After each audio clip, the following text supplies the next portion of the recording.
come in from? PAA. Where's that? In Tom's River. It's on Tom's Ocean River. County College campus. How long a drive? How long is 30 minutes. Oh, that's all? Oh, yeah, I forgot how far south we are. I'm from Morristown.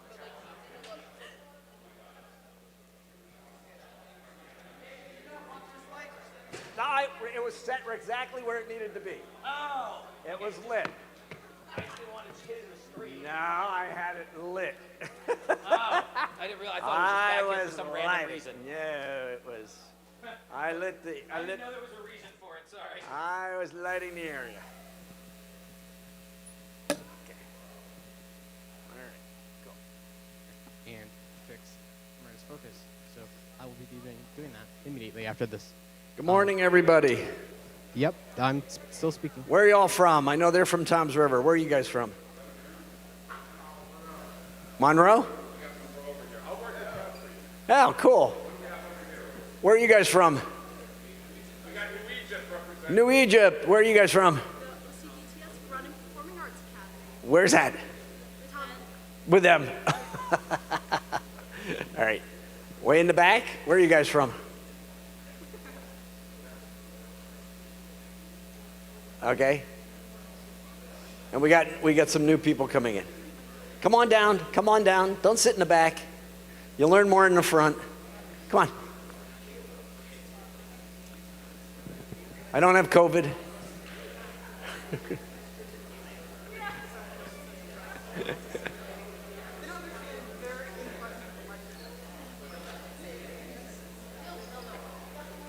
All right. I think Ethan wants me to get started. Ethan, you want me to get started? Where are you? All right. Ethan's behind the curtain. Ignore the man behind the curtain. The great and powerful Oz. There's a couple more people coming in. Good morning, one and all. Hi, my name is David Landau. I'm from Fairleigh Dickinson University. I'm a director of photography and a gaffer. How many of you know what a gaffer is? What's a gaffer? Very good. Yes, we do the lighting. I was on a TV show that your parents have heard of and you probably haven't. It's called Project Runway. I was on that for 9 years. So, yay. Make it work. Yeah, Heidi Klum and Tim Gunn and boy, and then I was on Project Runway All-Stars and then I was on Project Runway Accessories. That bombed, lasted 1 season. That was a disaster. I was on a number of sitcoms in the lighting crew. I was lighting director for Exxon Corporate Video for many years, and then Warner Lambert Corporate Video, which Warner Lambert doesn't even exist anymore, but they made Chiclets and Dentine and Hall's Cough Drops and all that kind of stuff. I've shot 3 low-budget horror films, feature films that are available on Netflix and whatever, Amazon, and a lot of corporate video. I've worked on lots of commercials and everything like that. These are 2 of my students. Amber went here. And she's a senior now, cinematography major at FDU. And Liz? And Amber, you want to show them your belt? These are the tools of an electrician as a gaffer. You need a flashlight, you need clothespins, you need a knife of some kind, you need gloves. These are the things that they're required to buy. That's instead of books. And she's got a lot of spike tape, and we're going to go over what spike tape is and what spike tape is for. How many of you heard of spike tape? You've worked in theater then, right? Right? Do you know we spike tape everybody in the film industry? All the time. And every actor gets their own color. Show them your colors. So, it's not like theater where you're spiking the furniture. In film, when you spike tape a floor, you're spike taping where the actor will walk and stop. And so the female star gets pink, the other female star gets red, the male star gets blue, the other male star gets green, right? And that way, when the actors walk on set, after they've done a rehearsal with the director and they've figured out the blocking, it's the second camera assistant's job to spike them. They spike every place they stop. And they write numbers with a Sharpie, 1, 2, 3, right? When the actors go off and then go into hair and makeup, So first thing that happens in the morning is the director, the DP, usually the gaffer and the key grip and the sound man, they all watch a rehearsal. The director will have the actors go through the blocking. What are they going to do? Where are they going to walk? There's already a shot list that the assistant director, Liz, has, and she also has scheduled what is going to be shot in what order today. None of that is up to the director, although they talk to the director about what they prefer to do, like if it's a fight scene, do they want that early, do they want that late, you know, that kind of stuff. But basically, the assistant director is the one that's going to plan out the entire day. Why? Because she knows actor schedules. She knows this actress needs to leave at 3 o'clock because she's got a Broadway show she's going to that she's in or something like that. She knows they're flying in somebody else here. She knows lunch is coming at what time. They're the ones that do all that scheduling for the director. Take it off the director's shoulders, so all the director has to worry about is directing. You know, talking to the actors, getting the performance they want, talking to the director of photography, getting the shots that they want, right? Me as a director of photography, I come up with a shot list with the director. I do not dictate to the director what to shoot, but I make suggestions as to how we will cover something. And it is up to the director to tell me, because I don't know how it's going to edit, it's up to the director how it's going to edit. What he or she wants in a close-up, what he or she needs on a wide shot, what do they need, minimum, to get through this scene. And then I will come up with the different angles that maybe we can do. I'm working with a director now. We're doing pre-production for another horror film. Well, it takes place on a train, and we spent a month walking through train cars and positioning. He's got the iPad with the director's viewfinder on it, so we get to move it over here and here and a little. Well, if we do it up here and we go with an 18mm lens instead of a 25mm lens, we'll get this better. So we plan it all out. We figure out every shot we're going to get before we ever show up on set. The number one thing that good cinematography is planning.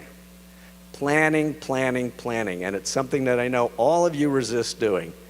And my students in college resist doing it too. You've got to plan, because you've got to, quote, make the day, unquote. If you have 10 hours to get everything shot, you have to get it shot in 10 hours. Why? They're paying the actors, they're paying the location fee, they're paying insurance, they're paying a crew. Most production companies, most producers are outlaying $1,000 per minute. Per minute, think about that. You show up late by 5 minutes, you have lost the production $5,000. You can't show up late.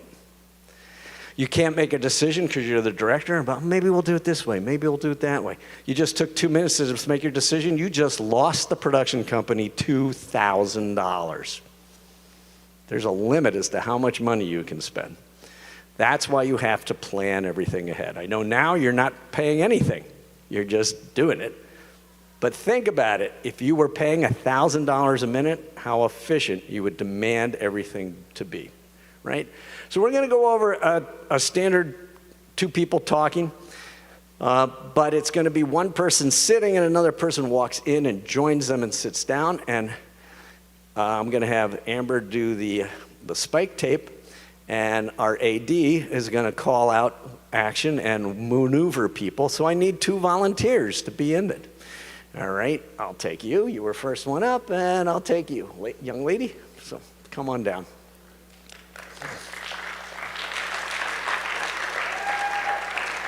What's your name? I'm Robbie. Robbie. Yeah. Welcome to being a victim. What's your name? Callie. Callie. Welcome to being a victim. All right, Callie, you're going to be the one that comes in. You're going to come in from those stairs, and you're going to be sitting here on this chair. Right. You want to grab the camera and bring it out here. Let's show them the wrong way to shoot first. So, the wrong way to shoot this is what we call the flat 2 shot. And frame it up on him. I'll turn this off for now.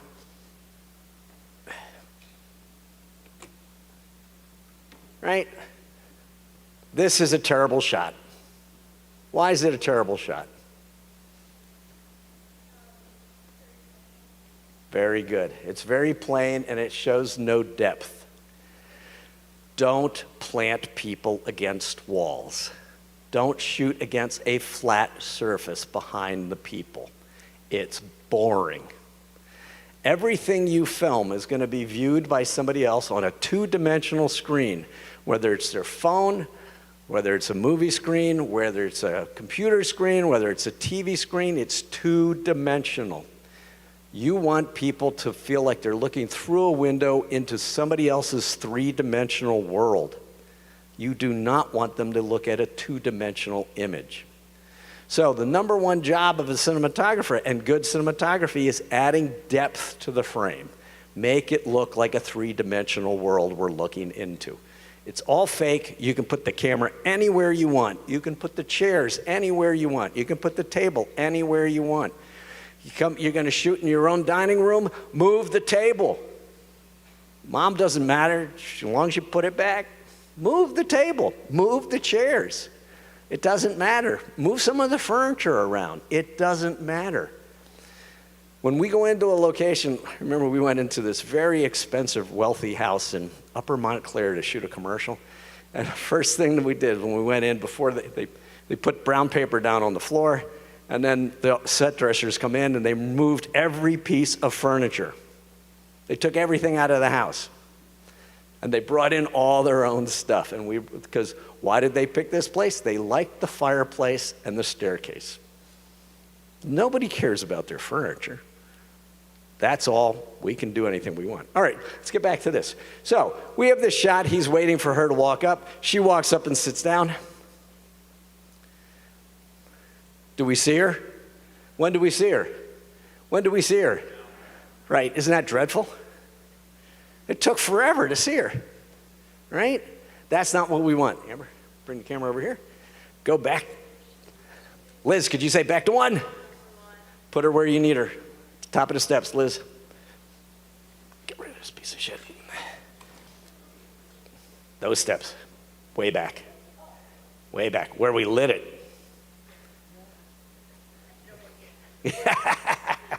Okay, frame to the left. Get her and him. There you are. Perfect. All right. So you have to hug the railing. That railing. Very good. We lit the background. Don't let your backgrounds go dark. Liz, could you go over there and turn off the light and turn it back on again for me? All the way in the back. The one shining on the right. She's going to turn it off. Look at that. Turn it back on. Add depth. Add depth. How many of you have lights that you can take out at school? How many do you take out? How many lights do you physically take with you when you go? 3? At least 3. Never go anywhere without 3 lights. There's a reason why when you buy a pack of lights, it comes with 3 lights. Nobody goes out without 3 lights. Right now, I'm using 1, 2, 3, 4, 5. We're using 5 lights. I'll probably end up using a 6th. All right, so this gets us depth. Now, walk up and join him, and you're going to do your pan. And she waits till she gets there, and then she pans over and stops, and she sits down. And Liz, come over and tell your actress how to correctly sit on the chair. Go back. She's going to come into the center. So, she's going to walk in, and our actress is going to walk in this way. Do it again. Ready? Liz, call it. Action.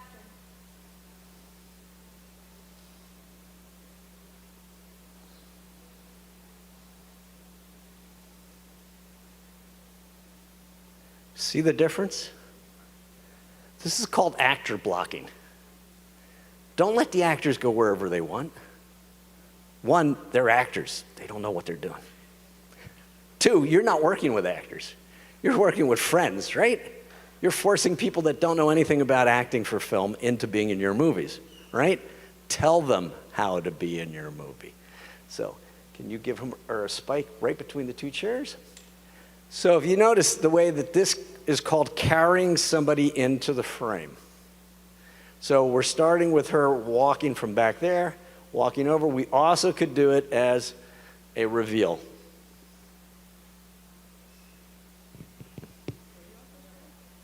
want her to stop and say something to him first. So right behind his chair.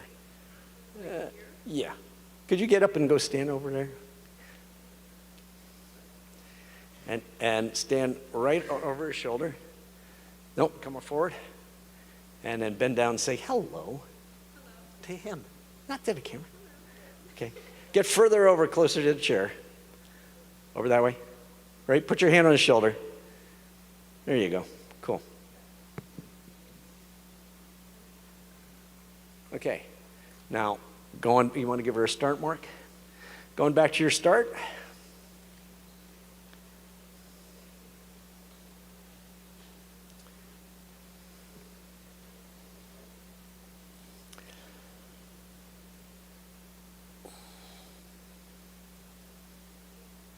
So notice we're having her backlit. We're not front lighting her. We don't need to. So long as she's backlit, it's more mysterious. There's a figure there. Who is it? It's somebody who's coming up. Of course, that light is sort of in the shot. We move it back more, but I'm not going to bother right now. And we're going to lose him totally. Right? This is called leading the actor. We do not frame it like this. This looks like crap. You don't center people. You lead them. Whichever way they're going to go, you have empty room in front of them. If they go the other way, you put empty room in front of them that way. Same thing with when they have a close-up. Doesn't matter, right? Ready? Yep. And you're going to zoom out on this. When she gets there. She gets to her mark. So, you can use the zoom. Oh, all right, go ahead. Go right. She gives me crap all the time. All right, go ahead, Liz. Start zooming out. And you got to turn and look at her, right? Yes, don't look at us, look at him. All right, so right now what we're going to do is change the chair situation because the chairs are too far apart. Look at the shot, right? Doesn't it look like they're forever far away? In the film industry, we make actors uncomfortable all the time. Go stand up, go back to your mark. Come on back and have a seat.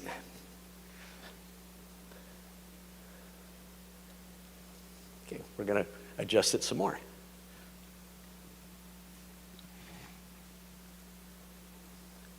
Have a seat. Let's move your chair forward more. You're going to have to wedge yourself in. Right like that.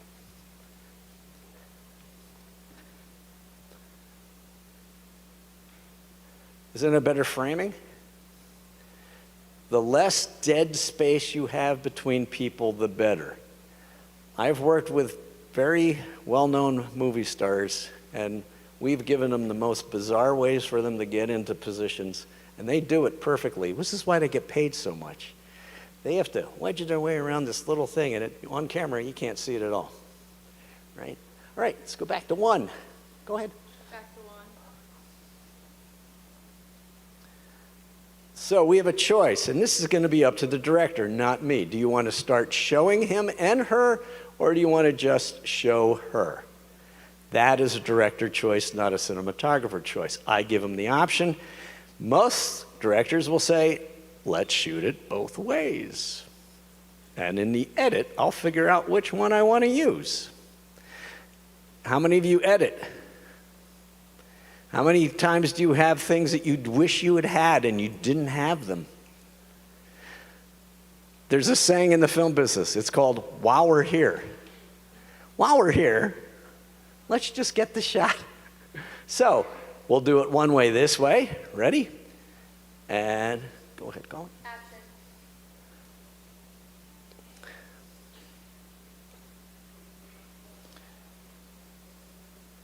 And look at her.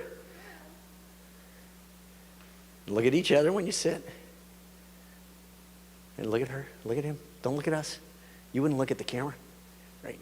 Cool. All right. And then we have the other option, which is have both of them in frame. Back to one. Back to one.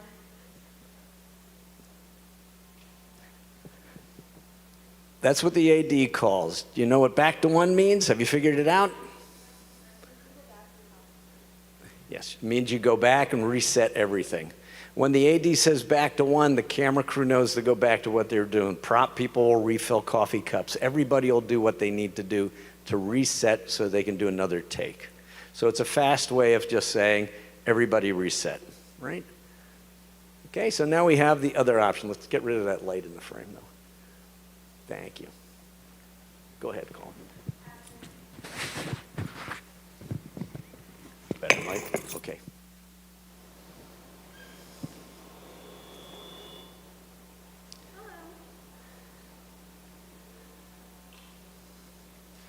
Cool, so now we have our opening shot. Isn't this much better than being straight in front? We have a lot of depth to it. We have more action to it. We can see more motion. Now we're gonna go for the over-the-shoulder shot. Let's go to his side. Stay right there. Liz, if you want to help her move, grab the cable. Do you want it clean or dirty? Dirty.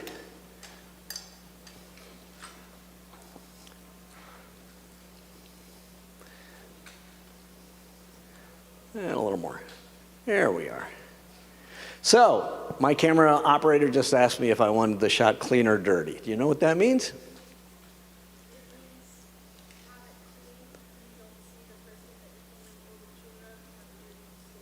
Very good. Clean means you see only the person, the subject of the frame. Dirty means you're seeing something else encroaching on the frame, such as an over-the-shoulder shot. So, this is a dirty shot. What's an over-the-shoulder shot, right? And the way she's going to frame it, which is correct, which is right there. Favor the person you're talking to. Give them a terrible over-the-shoulder. Zoom out and pan right. That's terrible. That's dreadful. Why would you ever show something behind the person's head? Is something coming up? Is there a monster coming up behind him? Is someone going to tap him on the shoulder? Then there's a reason to do this shot. If all it is an over-the-shoulder shot, going to the correct framing,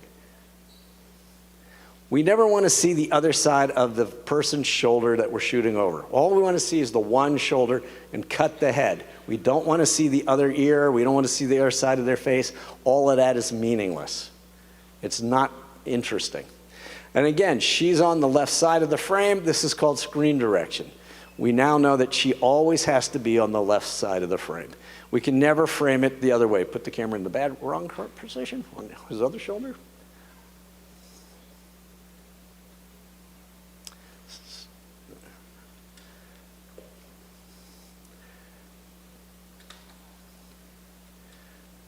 And this is crossing the screen direction. This is unacceptable.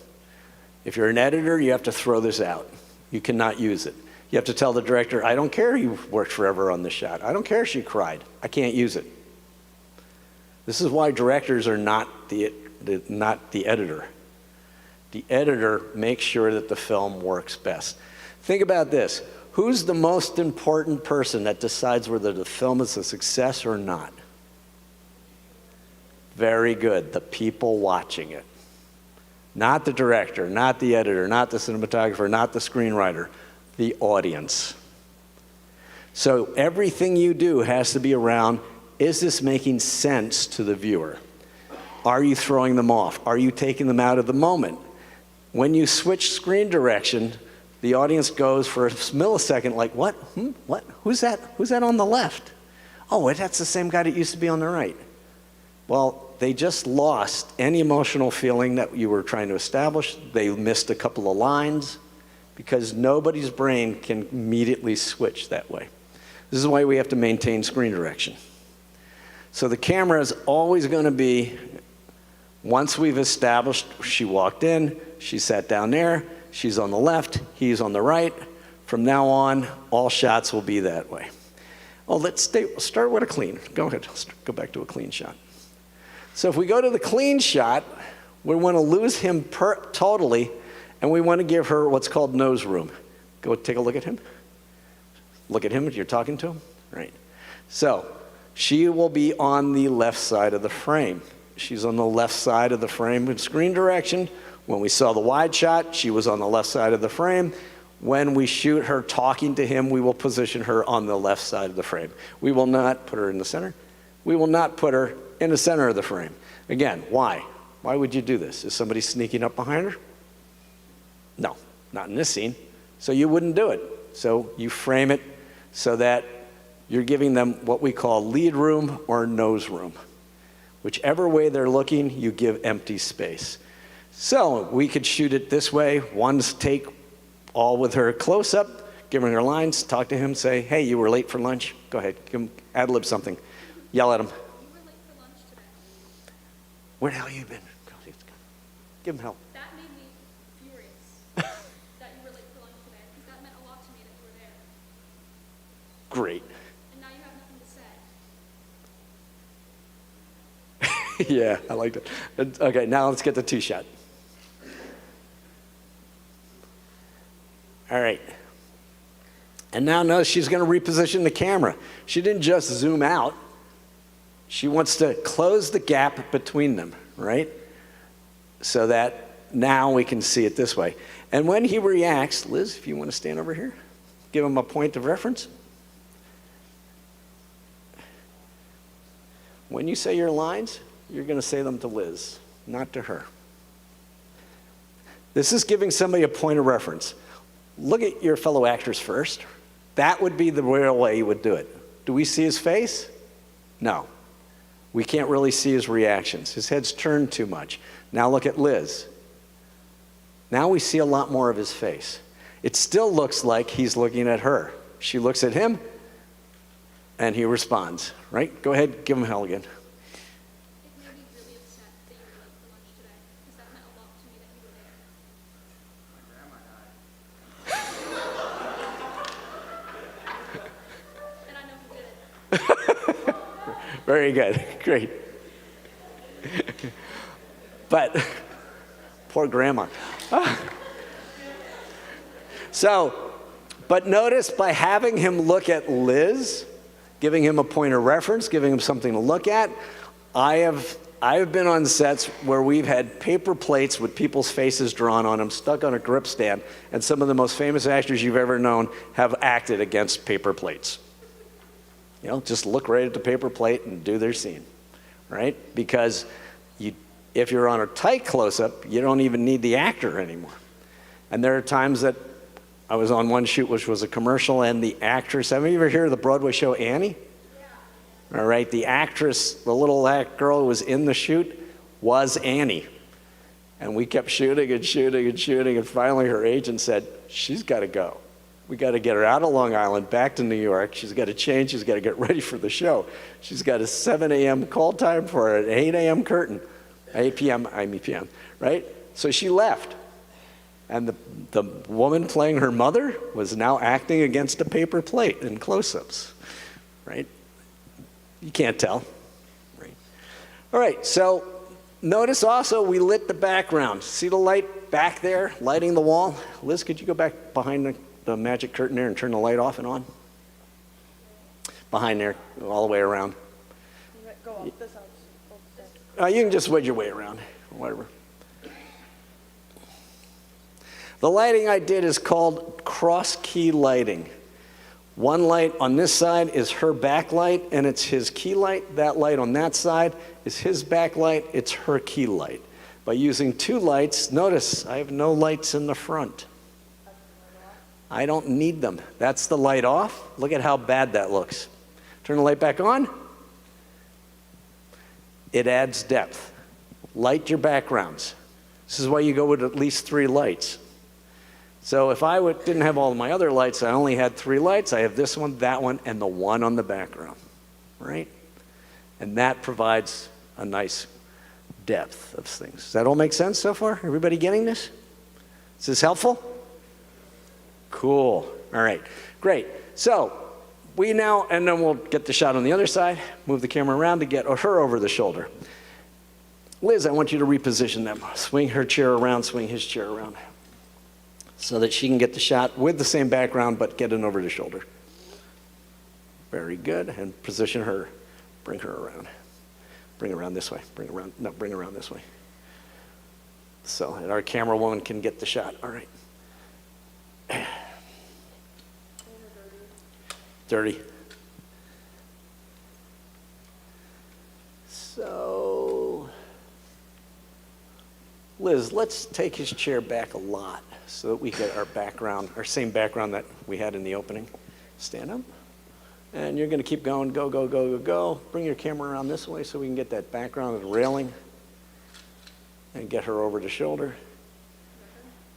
I think so. Put him in.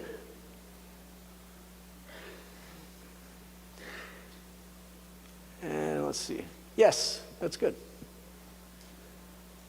All right. So now we have her over the shoulder. It's his shot over her shoulder. But here's the problem. She's low in the frame, he's high in the frame, right? Now, we have a choice. We could lower the camera, but then that makes him look more powerful. If you lower the lens, that you shoot up, you make somebody look powerful. Higher up, looking down, you make somebody look inferior. This is international, multicultural, worldwide. It registers with every human being on the planet. Do you know why? Because when you were a kid, how tall were you? When you were a baby, how big were you? Who'd you look up to? Your parents. Who had to take care of you? Who was in control? Your parents. You were down there, looking up. When you're a parent, or you're an adult, or you're a teenager, and you have a little brother or sister, and you're in authority, and they're inferior, which way do you look? You look down, right? How many of you have pets? Do you look up on the pet? No, you look down. International visual language. So if the camera is below the eye line looking up, it makes them look superior. If it's above the eye line looking down, which is what we're going to do, let's see if we can raise your camera up a little bit.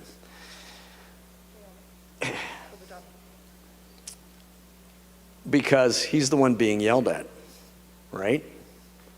So what we're going to do is we're going to change the height of the camera.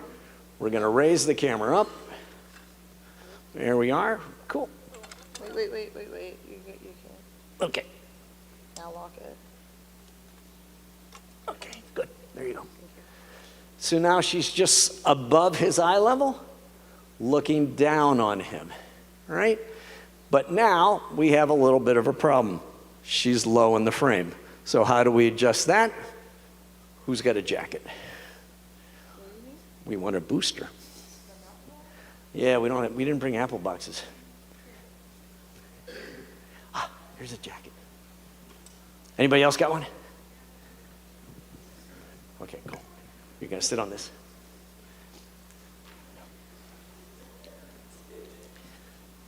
You ever hear of sound blankets? It's also known as furniture blankets. You're gonna sit on that. We bring them with us everywhere we go. See the difference?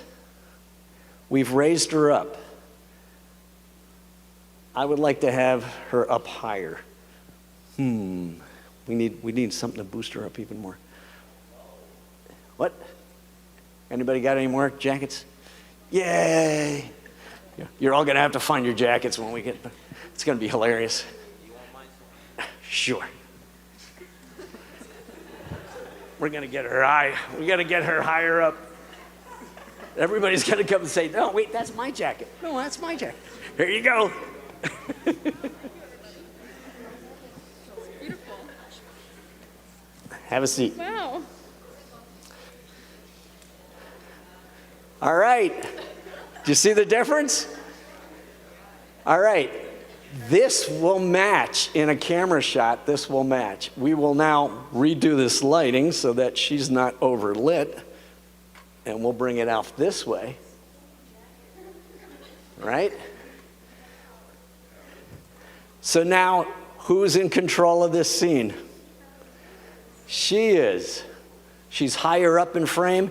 She's bigger in frame. She's closer to camera. The way you telegraph to the audience who's important, who's in control, is one, biggest thing in frame, is most important thing in frame. That's called the Hitchcock rule. Biggest thing in frame, most important thing in frame.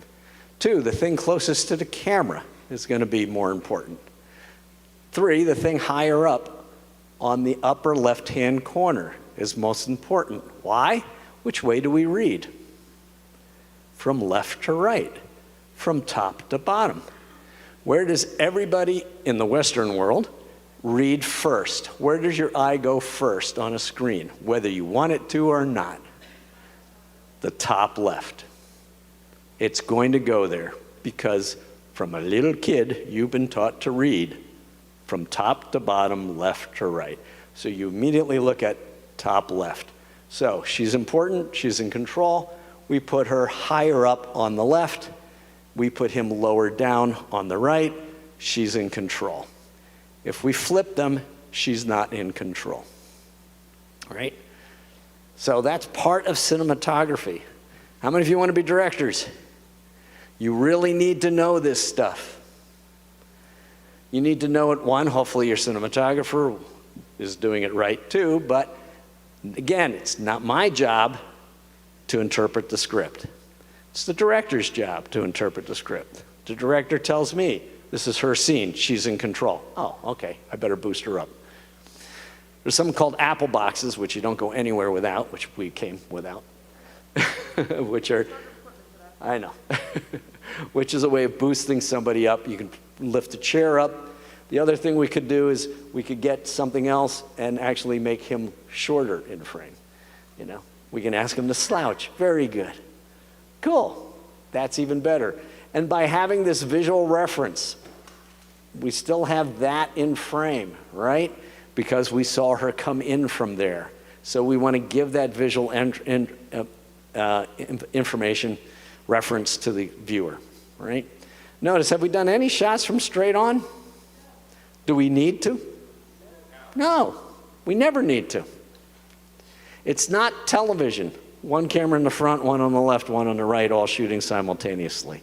When you're shooting film or film style, which is the way all feature films, all commercials, all long-form television is anything that's not a sitcom or a talk show, right? Anything dramatic. They're all shot film style. They're shot this way.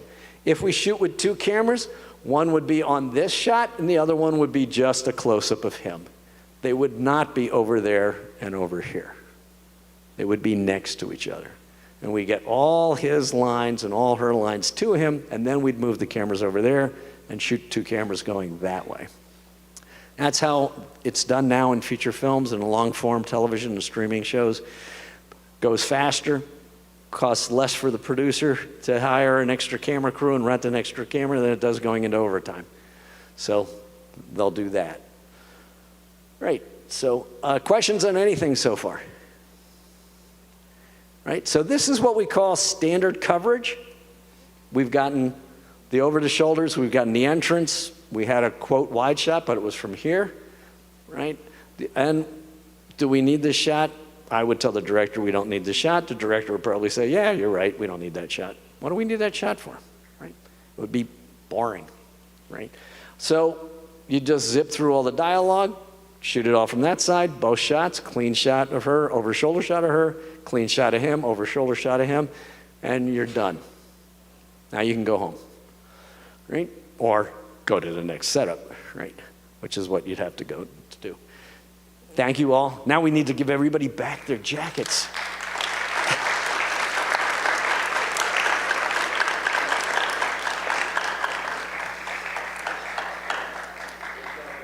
How much more time do I have, Ethan?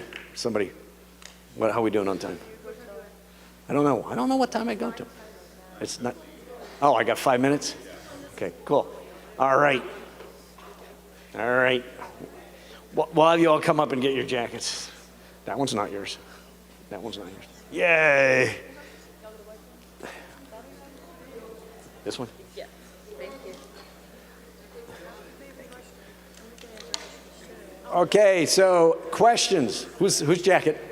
Oh, thank you so much.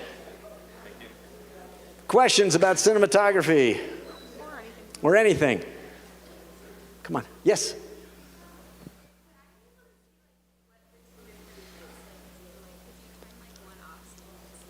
Absolutely. She asked what the lights will do. Why don't you, you'll turn the lights on. Have a, yeah, just have a seat. You. And Amber will turn, yes. Well, these are LEDs, so they're not, that one's, yeah, that one's crappy, but turn off that one first. frame up for this shot. Yep, go ahead, turn it off. Notice the difference, right? Turn it back on. It's giving her what we call a kick light and a hair light. It's lighting the hair, lighting the cheekbone, adds three-dimensionality to the shot, right? If I turn on and off this one, this is the key light, right? So, and then the light in the background, you saw us turn that one off. Now, let's swap camera around and we'll go to the other side. Bring camera to the other side. And you'll sit on this chair.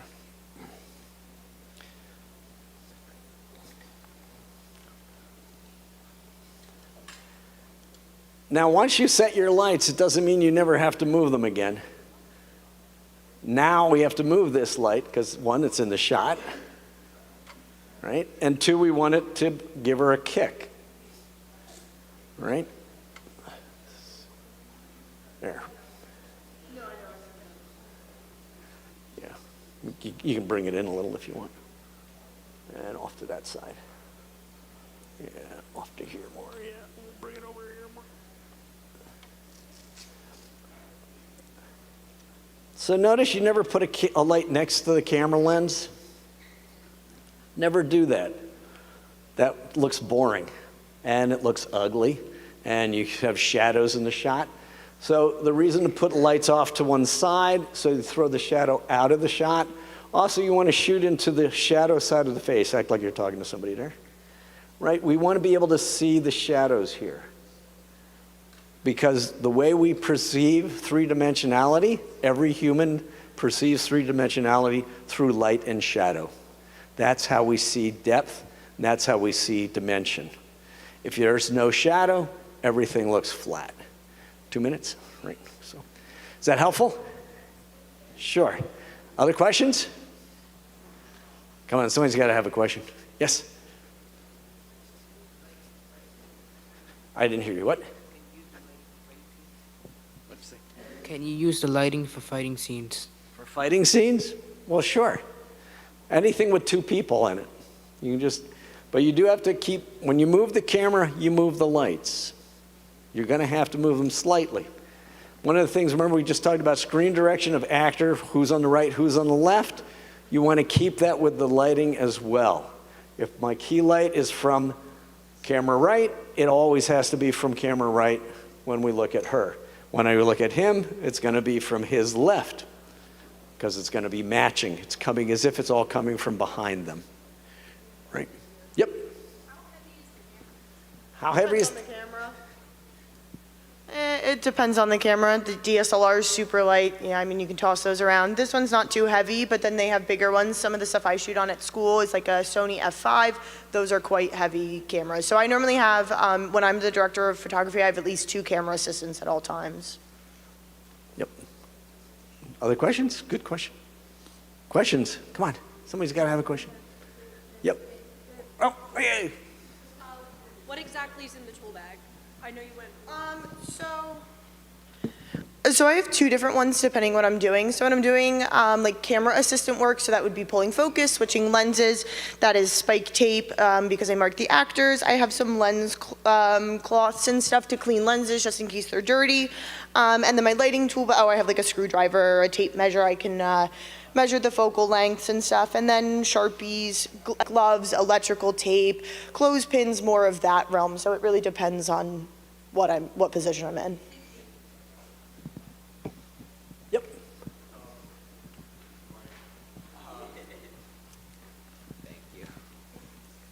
Thank you. So say you had just hypothetical, if you had to come up with like a different shot at all, would you have like a certain process that goes through your mind and like trying to give variety? Yes. So, what is that was just standard coverage, which is boring, but it's what's done in sitcoms and it's what's done in less important scenes. Not every scene. One of the best things I ever heard, this was the producer of Killer Films, which she's made lots of feature films, like 30 feature films. And she talked at a convention I was at, and she goes, you have to keep reminding the director, not every shot is the money shot. There's a lot of scenes that are just information to further the plot. Two people come in, sit down, they say they have to go do this. That's not a money shot. Money shot is, what is that most emotional moment? And so, Amber, yeah, we gotta quit. Take the camera off real quick. Let's get our actor back. Where's our actor, our sad actor? Where is he? Come on back. I need you, put you right back in that chair real quick. Low angle shoot up. You have one fan. One fan, one fan.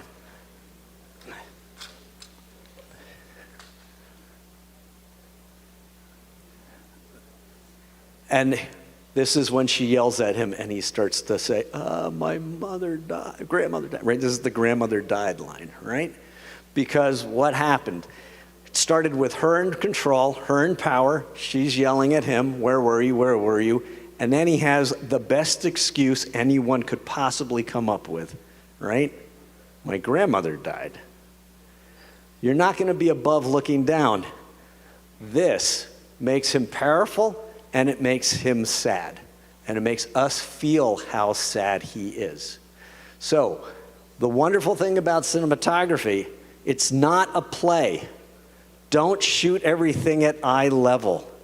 Put the camera anywhere you want, on the floor looking up, way above looking straight down, over someone's shoulder. Come up with different views that you can't get by seeing a play, right? It's a movie. Right? Sure, thank you. Okay. Round of applause for Mr. Landau. And her crew and actors. All right, guys, we have a really tight schedule today. You got 2 minutes to get to the next workshop now. If you are doing tick-tock boom, sorry, here in the auditorium, you stay. If you're doing weathering the storm, you're down in the lecture hall, which is down to the left outside. Just my luck. David, sorry to rush you. We just have a crazy schedule this year. We have 6 workshops, so it's like we tightened them up in 5 minutes. No, we had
Guys, come on in, grab a seat. We're going to start in just a second here. Again, if you're here, this should be the workshop Tick-Tock Boom.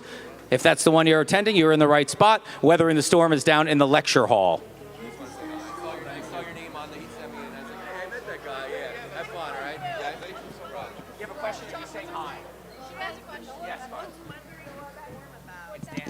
Talking about careers, preparing yourself for careers in the industry.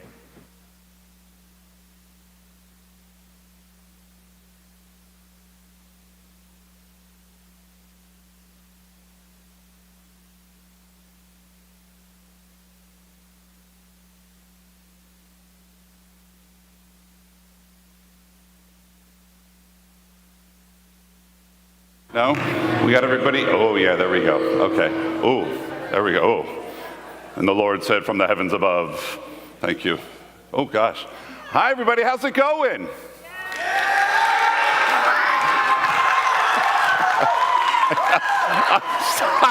Stop. I can't even. That was amazing. Thank you, guys. They were plants. I'm going to Venmo you guys later, so thank you so much for that. But how are we doing out there?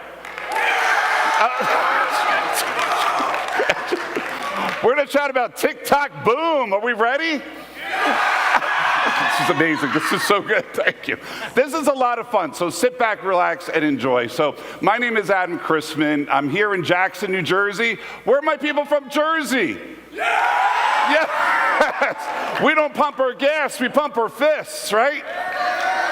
That's right. Where's my Jackson people at? All right. That's where I live, and I was born and raised in Brick. So Brick High School is where I went. So I don't know if anybody, old Brick High School there, was actually the mascot there. So, but thanks so much for sitting in. This is a great day. This is my first time actually experiencing this kind of a realm, because typically when I'm here for a career day, believe it or not, I'm a veterinarian. I know. Raise your hand if you love animals. I better see every hand raised in this room right here. I'm going around to make sure. What? Kelly Clarkson, are you kidding me? You do not like animals? What? Well, we're going to turn that around for you in about 10 minutes, I'm sure. Everybody yell out what kind of pets you have. Ready? 1, 2, 3, go. Okay, where are my dog lovers at? Where are my cat lovers at? Okay, there's the exit right over there. No, I'm just kidding. Excellent. I love it. Anybody know the breed that I'm holding? Yell it out. Rottweiler puppies. Yep, absolutely. So you're probably thinking, wait, what is this? This is like a media thing, and this guy's a veterinarian. Who is he? So it's so cool about careers in general, because I've always had the acting theater bug, as you can tell. You know, I've always had that in me, but I've always wanted to be a veterinarian since I was 6 years old. And so I went from practicing to elevating and educating pet owners on social media. Yes, you can get out your phones. Yes, you can go ahead and start following me right now on TikTok, where I have 1.1 million followers. What? Thank you. Thank you so much. Thank you. So over 2.5 million followers collectively on my social media. So follow me, and it's great education. And we were just talking at the previous session about lighting. I do my own lighting, my own editing. I do have one person in my life. It's an agent and a manager that manages all my brand things that I deal with and my speaking gigs. But everything that you see there, that's me. And I really do feel like since COVID, authenticity really rules, right? People want to see the background and, you know, just kind of being your natural, authentic self. So I'm here to chat with you about your own little personal brand as you develop your media gig or wherever you want to go into when you're, you know, going into your further career and advancing that.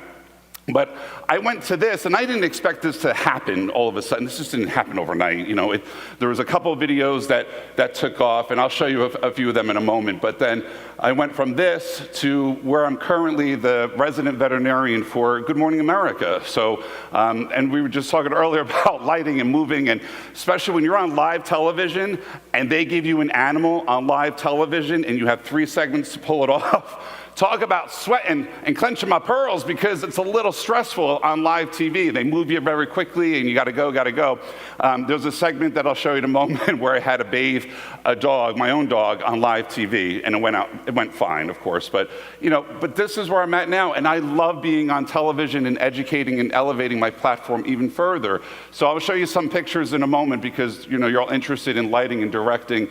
And that's the set of Good Morning America backstage. Everybody there, I would say on GMA, is phenomenal. And that's my one son I'm holding right there. That's Capone. He's a wire-haired dachshund. He's absolutely precious. So if you tune in on Saturday mornings, you'll see me with the crew there. That's Gio Benitez and Whit Johnson.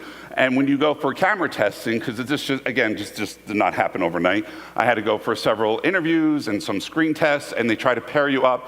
Originally, I was with Michael Strahan. Anybody know Michael Strahan? Good Morning Maker? Thank you. And he's like, I don't know that much about animals, Adam, so I don't know if this is going to work. And his daughter is a huge animal lover. She has horses, but with Michael is a little different. Whit Johnson, him and his wife do a lot of rescue. So it turned out like we just had this good on-camera presence. And so Whit is my guy. And so that's who I get paired up with when we do our test. So that was when we were bathing Capone on live TV. Let's see if the audio can go up. So Dr. Adam Chrisman, a veterinarian with more than 1 million TikTok followers, joins us now with tips for pet owners. Dr. Chrisman, it's always great to see you. Good to see you again. And we're gonna actually give the dog a bath. We're gonna do it first time ever. What could go wrong? Yeah, of course. So first of all, let's just jump into it with the signs to look out for in terms of allergies in your dogs. Yeah, so you think of the scratching with them. So they're licking, they're biting, they're either shaking their ears and rubbing their rears and So that's just a little segment. Notice the camera work that you see there. So there's a lot of camera blocking that went into that. So I just didn't sit in that chair on live TV. I actually sat in that chair 4 times. So I started at 4 a.m. to start doing camera blocking work. And a good example that they were just talking about when the student was sitting, on that picture that you see there, I originally went behind the chair to go into the next segment, and they said, no, because your lighting is going to be off. We want you to go in front of the chair, in front of the camera, and the camera's going to follow you on in, because lighting was really important. They wanted to make sure that it wasn't being backlit. So just little subtle things that they were just talking about in your sessions is practicing and practicing. Now with a dog, I had to bathe Capone 3 times before we went live on television. So this poor guy is like shaking from all the baths that he had before we went live, but we pulled it off successfully. And I figured that I'm almost Brat. Who am I with my lingo, right? I'm in the know. I got the 411. So here's some work. I want to show you some videos. Look at all that. It's amazing. Look at all the cameras that are going on. And this is morning TV right before. This is a weekday segment with George Stephanopoulos and Robin Roberts that you see on the left there. And just again, all the kind of organized chaos that's happening behind the set. So when you're on camera, the control room, there's about 75 people that are working on the morning show in Good Morning America. So I try to just stay in my lane and stay focused on it. But it's really cool just to see all the amount of people that are involved in this. So by the numbers, and I'm here to give you some quick little tidbits, because how many of you are on social media? How many of you are interested in building your own little personal brand and doing your own stuff? Because I know that future directors, right? It's a great thing to do. So I'm going to give you some little hacks and tips that I got taught when going for media training in New York about this. But those are some of my numbers that you see. I highly recommend that you're on these social media platforms. And I'm going to show you a few other ones. But TikTok, Instagram, Facebook, and YouTube. I think YouTube is really on the rise, especially YouTube Shorts. That's a really good area for you to get visibility. And I would say, you just don't know. People ask, like, what is it? I don't know why my home was on TikTok. I have friends of mine that their home's on Instagram. I don't know what video will do better than others, but I post my video on all the platforms, and you'd be surprised. You just don't know. You really don't what resonates. So I have a video right now that, if you're following me, I have a golden retriever that I'm obsessed with in our neighborhood, and it's taking off on Instagram, okay, on TikTok, which is just interesting. Hey, I'm with Fox meteorologist Nick Oster and Clark Deborah Griswold, and we got some really cool content. Video looks weird. Tons of good stuff about pet allergies. This guy knows it all. So make sure you watch Fox Weather for his pearls of wisdom. They are Awesome. they're awesome. I don't know why that looks weird, but anybody know Nick Koser, the dancer, or the dancing meteorologist or whatever? He's funny, right? Does all his moves and everything. So I'm also frequently on Fox because I'm not committed to one network, which is great. And the camera blocking that we do on this one, these are recorded segments that we do. And so he has an automatic teleprompter in his pocket, so when he's reading the script, I'll work with him, and they'll tell me that I need to be on his left side just because it's easier to have that relationship in that interview. So, but that's just another opportunity that you see. And I love that the background is a bended billboard kind of a thing. It's a digital board. It makes your visually more appealing. Doesn't it look better that like the dogs are jumping at you on the right side of that screen? So that's pretty cool.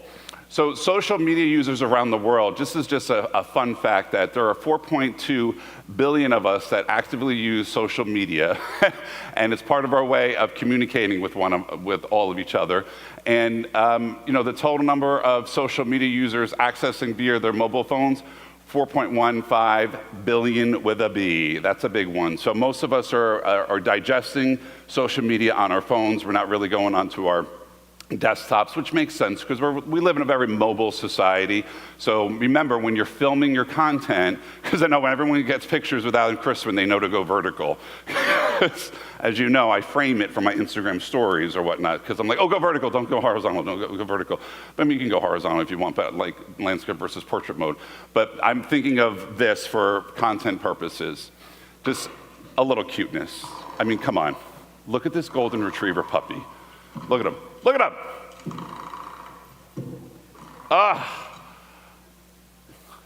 If life could be this simple, right? Just a little doorknob, and he's absolutely precious too. 26 million views. Does anybody watching what's going on with it was a TJ Maxx with the girl that goes into the live stream, and she's like, I don't know these. Anybody know what I'm talking about?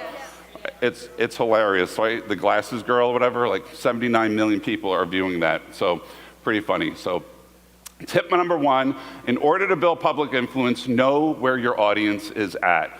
So what do I mean by that? Well, we just talked about different types of social media platforms that are out there. You already know where your friends and family are at, but if you're trying to really go into a segment, a population that's interested in you, really try to get some analytics on where are they located.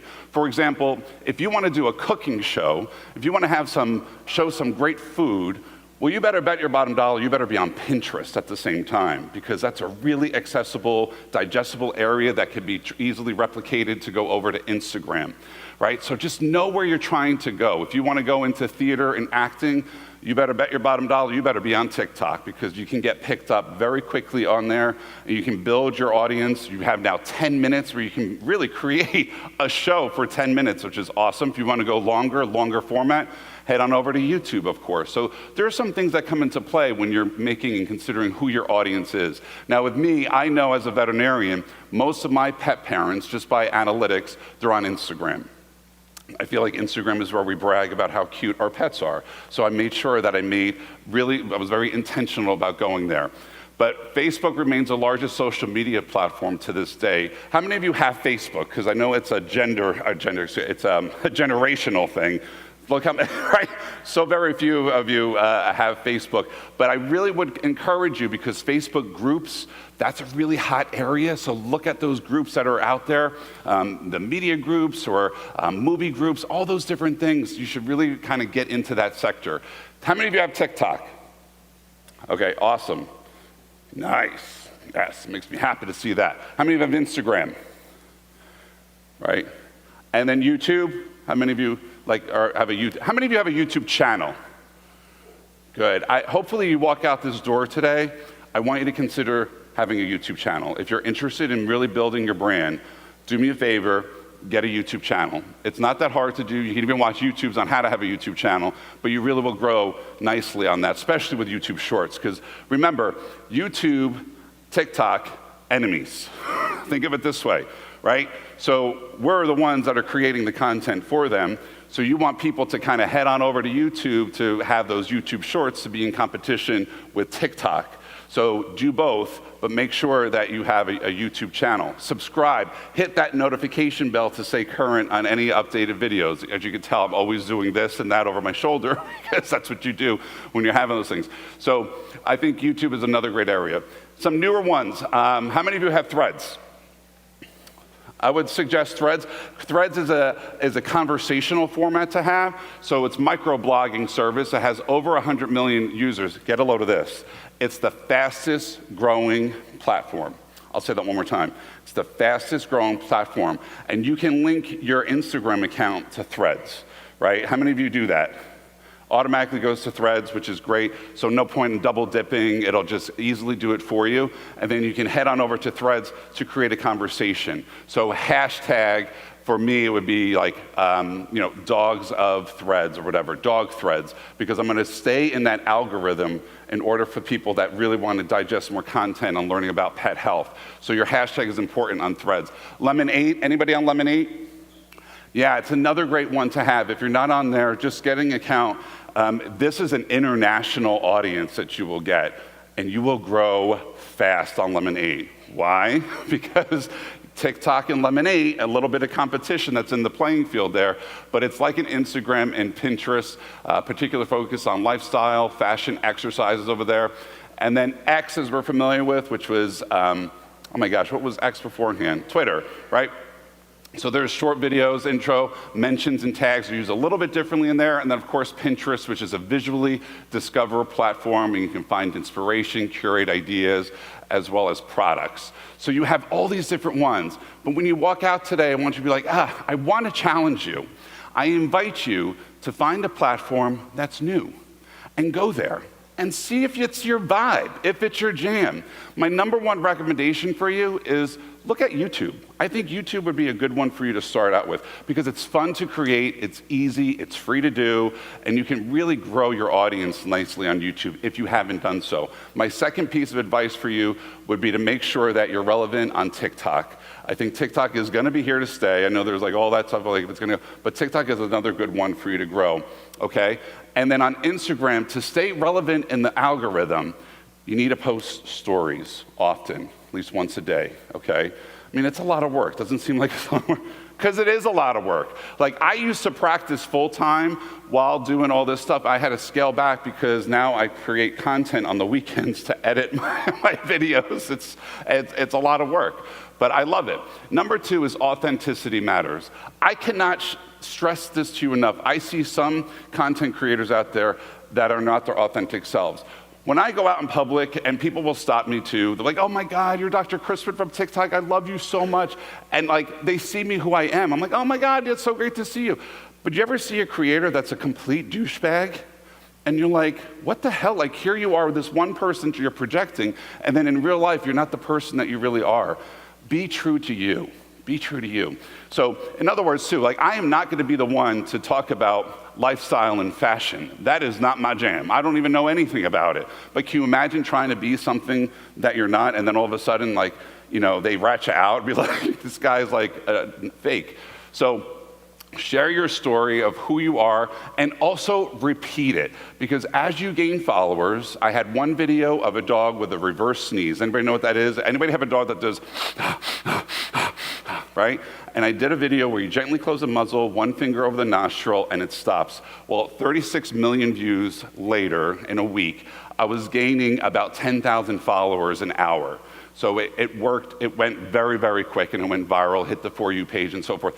But so I said to myself, let me reintroduce myself. Hi, my name is Adam Crispin, veterinarian here in Jackson, New Jersey. So nice to meet you. Thank you for joining. Welcome to my page. We go live every night. I've been going live on TikTok for 5 years. Come join us, share your pet questions, and it's a great community. We're here. We're happy that you're here. And you keep reintroducing yourself. I would probably recommend introducing yourself once a quarter because you're going to gain new followers. And share something different about yourself. Here are 3 things that you didn't know about me. I am horror movie obsessed. I love horror movies. Right? Anybody else? Obsessed with horror movies. I love them. Oh, thank you. Thank you. I'm born on Halloween, so it's meant to be. It's meant to be. So, and engage authentically. So don't just post a video, interact with them. The general rule, because the algorithm changes all the time and I stay on top of these things. The general rule, especially on TikTok, is to, when you drop a video for the first 10 minutes, is to engage with them. So engage with your audience for 10 minutes and comment or whatever. And every now and then you can like write it in there or whatever, but it's important to do those things. And then I like to peel back the curtain. I show my dogs, my family, my life. I think those are important for you to show like who you are and what you do. It's not just me being a veterinarian is one part, but it's so many other layers to me as well. Oh, hold on. Oh, I wonder if I can pause one. They're all happening at the same time. Wait, hold on. Let me see if I can show you one. Oh, wait, hold on. Let me go back one. Maybe not. I guess not. But these are some videos that I posted. This one had 1.2 million. This one on the right had 11 million. But just wait for this pup. Watch my little guy, Capone, on the right here. Watch. Look at him slide. Look. So cute.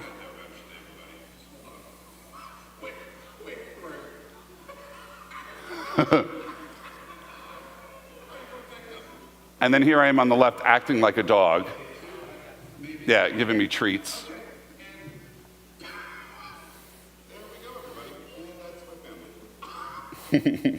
So, you know, there's all different things that you could do. You know, you go into different character or whatever, so you can't take yourself too seriously. And even me as a professional, I like to have a little fun with my audience as well. So build and find your audience. I love to go live with my audience. I go live, like I said, daily. I'll go on Instagram. I think I should make my own dog toys. What do you guys think? Comment down below.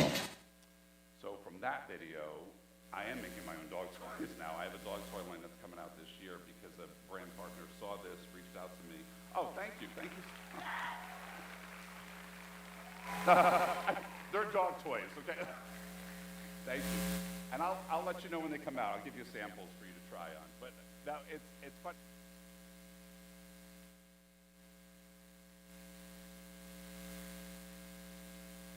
For their dogs and cats.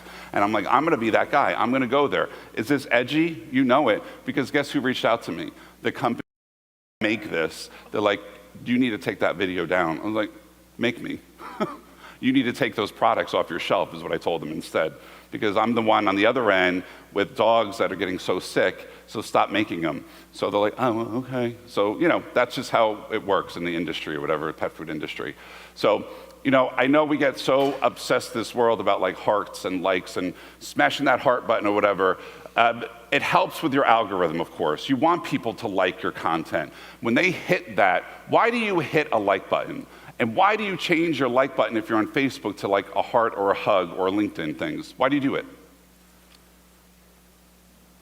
Why do you like something? You don't have to. You can scroll up. Why do you do it? There's two reasons why. Yell them out. Yes? To see more of it, exactly right, because you're feeding the algorithm to say, oh, mama likes this, and so it's gonna give you more of the same stuff. Absolutely. And there's another reason why. It's a very easy reason, and it's the emotion.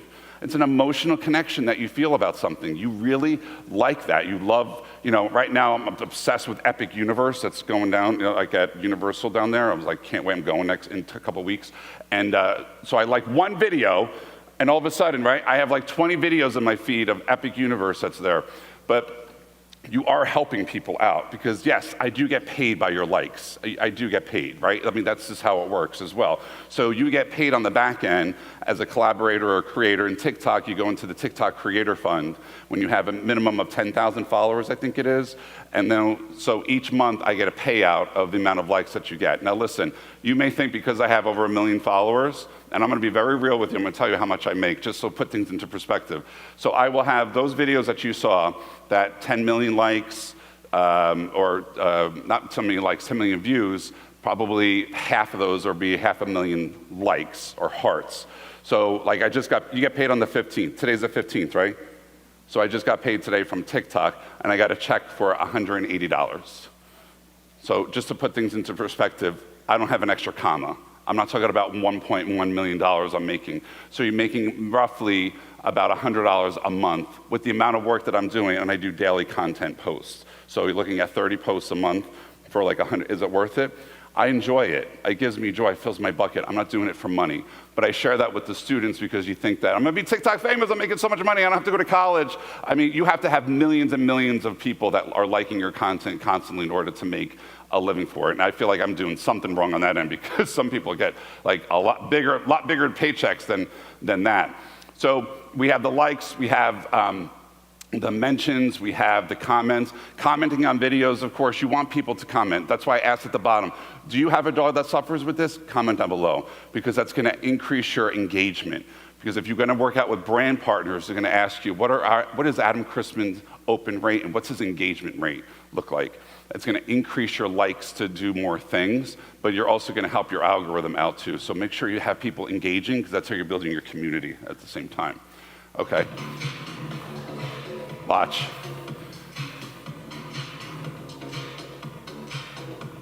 That's my little guy. That's Clark W. Griswold, my baby. I love him so much. So it was this trend where like they had these big burly dudes that were like hitting their, doing those things with their dogs, and then there's me. Yeah, German Shepherd, and here's my little guy. I love him. Does anybody see him on TikTok? He's the guy that steals my shoe down the ramp and everything. So the Philadelphia, I'm so bad with baseball, Philadelphia Phillies, right? Is that them? During the 7th inning stretch, they would put Clark on the Jumbotron because he picks little squeaky toys out down that ramp that you see. And so they'll say, oh, what toys you got to pick out or whatever? Like, oh, it's the donkey, it's the elephant. They yell it out, and they're like, oh my God, it's the squirrel for the win. So it's cute that, again, you just don't know where your career is going to end up where you're doing all these fun things.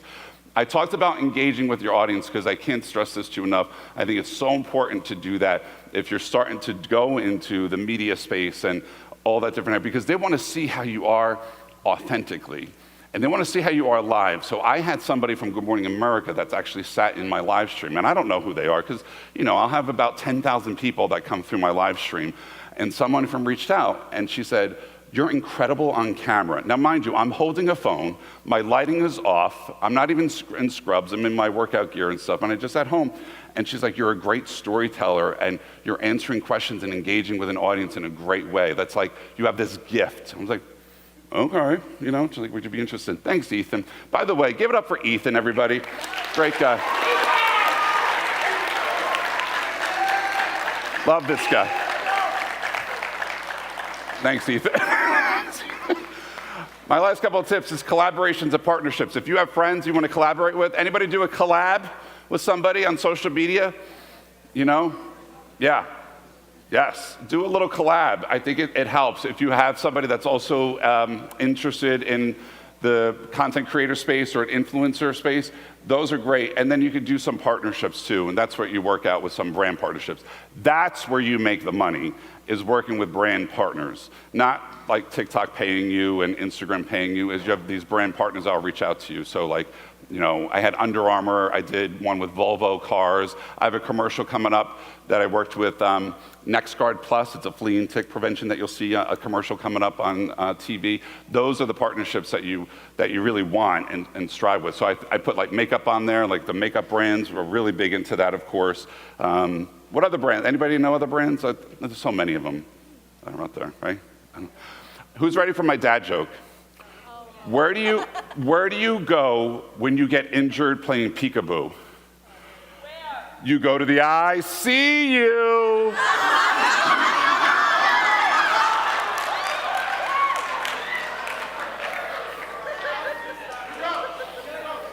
Keep going. Yeah. Thank you. I know. This was a CPR video, 7 million views.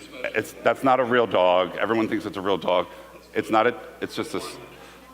But this is just a video, education video on CPR is all it was.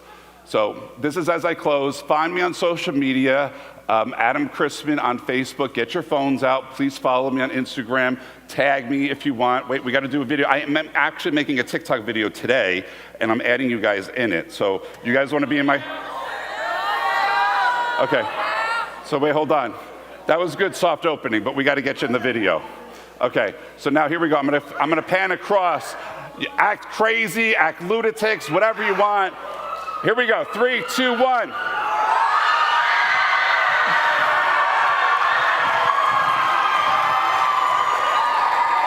Okay, and then I'll pan it back on you, and we'll do it one more time. 3, 2, 1.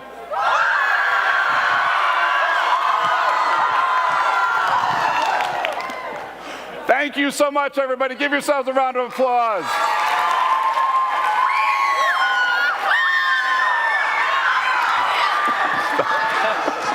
Thank you, Adam. Thank you. Thank you, Adam. Thank you. All right, guys, next workshop is in 5 minutes. It's a special effects workshop. It's right in here. So if you want to take 5 minutes, we have to wait for people to come from the other workshop over here, go to the bathroom, do whatever you want to do, and we'll be back in 5. Thank you.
All right, guys, come on in, take a seat. Just about ready to start our next workshop.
All right, guys, come on in, take a seat.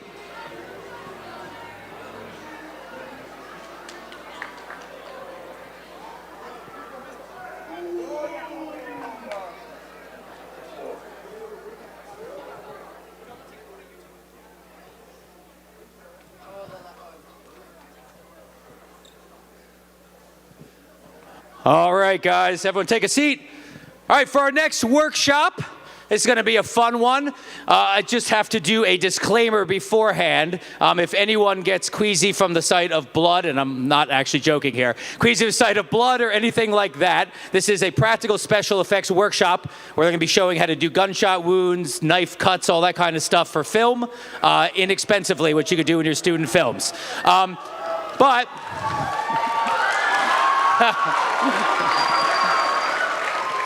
All right. If anyone does feel ill, bathrooms are right out the door around the corner on the left here. All right, here we go. Introducing Tony Mandiel.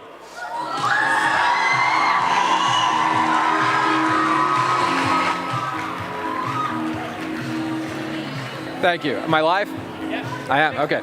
Okay. Thank you so much, everybody. That's a great response. I really appreciate it. My name's Tony Mandiel, and like they said, I'm a special effects makeup artist. I should say I used to be a special effects makeup artist. For about 25 years, I worked in independent film, music videos, commercials, things like that. And then for 17 years, I ran the makeup department at Six Flags for Fright Fest. Right down the road. So yeah, for a long time. So I created the makeup team, and I ran that makeup team for a long time. 2014, I relocated to Orlando, and I don't do a lot of horror and gore anymore. I do cute stuff for Disney and Universal. So if you guys have been to a Disney or Universal park within the last couple of years, chances are you've seen some of my work. I do a lot of prop fabrication for queue lines for the rides, retail spaces, and things like that. So I know our last presenter mentioned Epic Universe, and there's a little bit of my work in Epic Universe. So when you guys go down there, you'll see some of my stuff. But what we're going to be doing here today is, I'm assuming we have a lot of horror fans here. Anybody? Horror? Yes? I mean, I grew up on horror. I loved horror films, you know, growing up in the early 80s, like splatter, gore. That was like all the big stuff. It was what used to be called exploitation films, and the bloodier the better. And I knew that that was something that I wanted to get involved in. So I started my career, and I made my career very early in the mid-90s doing that kind of work. And that's a little bit about what we're going to be doing here today. Horror films are always a marketable item. They're always a hot commodity, and they're a good kind of stepping stone if you guys want to be filmmakers. There's always a market for it. You can always produce a horror film for very little money and usually turn a profit on it. So even filmmakers who didn't necessarily start out wanting to be horror filmmakers. Like Sam Raimi is a great example, the guy who made the Evil Dead films. When he started his career, he didn't necessarily want to be a horror filmmaker, but he knew that if his first film was a successful horror film, that was like his foot in the door into the industry. And now he does Marvel stuff. You know, he's done the Spider-Man movies with Tobey Maguire, and he's done Doctor Strange, and he's going to be doing more Marvel stuff in the future. So it was a gateway. Horror is a gateway. It's a gateway drug. So what I want to do is, if you guys are interested in making your own horror films, show you some simple tricks that have been around for a really long time to kind of get some like really visually impactful stuff for your films for very little money. And the items that I'm going to be showing you today, I built prior to coming here, and I have to kind of fly through a lot of this today, but if at the end of the day you're interested in like learning more detail about how all of these things were built, I did put together some videos that are on YouTube, and Farone can get you all that information so you can go look at really detailed build videos. So we're going to start small, and then we're going to hopefully end with like some big splattery finales. The first thing that I'm going to show you guys is a really simple trick. It's really old, and it's a product that used to be called AB blood, and now it's called magic blood. And there are two components that are clear, but when they come in contact with each other, they turn red. So this was always a stage favorite for like Sweeney Todd type productions. So it's a powder that you would rub on your actor's skin, and then you would put a little bit of this liquid on the weapon, and then when you draw the weapon across the skin, it's going to turn red. It like immediately oxidizes.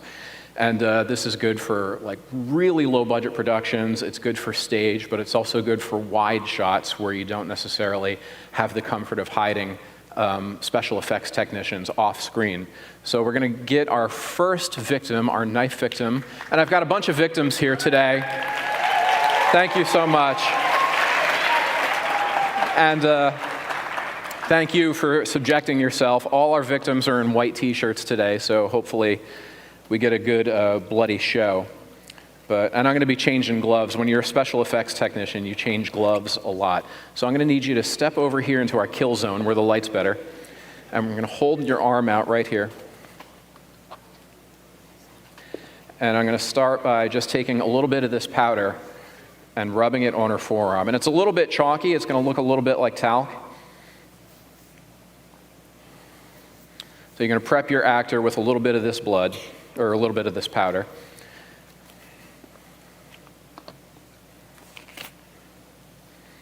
And then I have to change gloves again, because if I touch the liquid with the powdery hand, everything is going to turn red right away and ruin the effect. Now, I should state, too, that normally when we do these things, we're using real weapons that have been modified. So, for example, when we cut somebody's throat with a machete, we'll take a real machete, dull it down on a grinder, and we'll cut a hole out of it so it's completely safe. I didn't want to bring real weapons into a school. I think they'd kind of frown upon that. So everything I'm using today are sort of like toy weapons that I bought from Spirit Halloween, but it serves the purpose of our effect.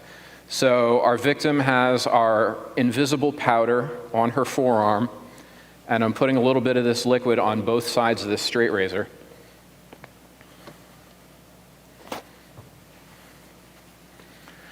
So hopefully the effect is, can you show your forearm to everybody? Now, without any tubing or any kind of special equipment, we can just drag our razor across her arm and get a cool, really like red effect very quickly. So there's no tubing, there's no special effects technicians, and you can do it in a really wide shot. What was that? Oh, I'm sorry, I thought something.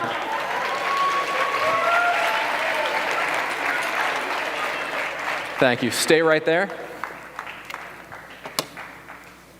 So, like I said, we're going to start small and build up. Now, the next thing that I want to show you is this toy replica of Ghostface's knife from Scream. Right? Again, this is something I picked up from Spirit Halloween. It's just a plastic blade. And when you look at it from that side, it looks like a pretty realistic knife. But when you look at it from the back side, you see how I've modified it. So what I've done is I've taken a piece of this clear vinyl tube and glued it along what would be the back side of the blade. Now, when you're doing something like this, you have to take into consideration how it's going to be shot, if your killer's right-handed or left-handed. I built all of this assuming that the killer, which is going to be me, is right-handed. So if you're dragging something across somebody's throat, you want to be aware of like what side is going to be facing the camera and what side is going to be away from the camera.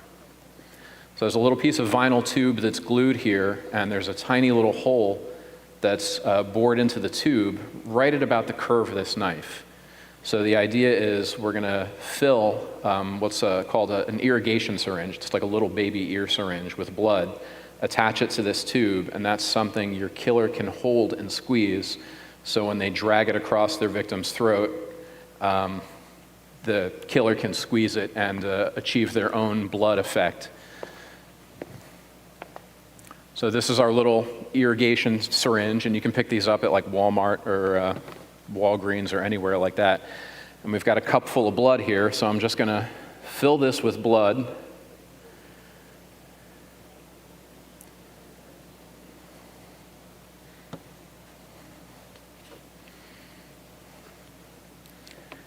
And this is going to attach right into this tube here.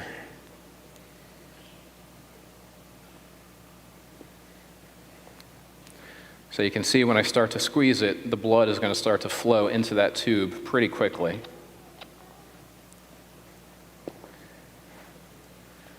So,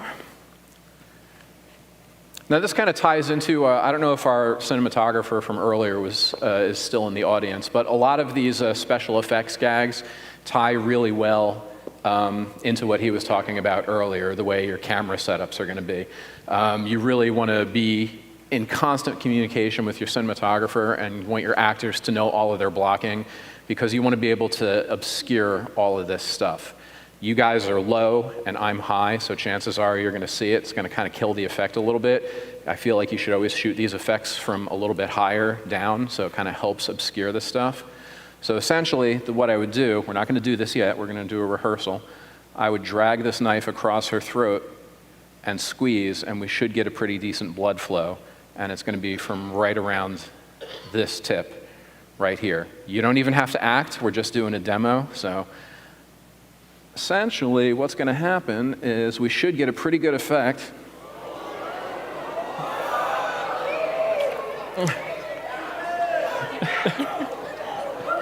And that looked pretty good. Thank you so much. You can go ahead.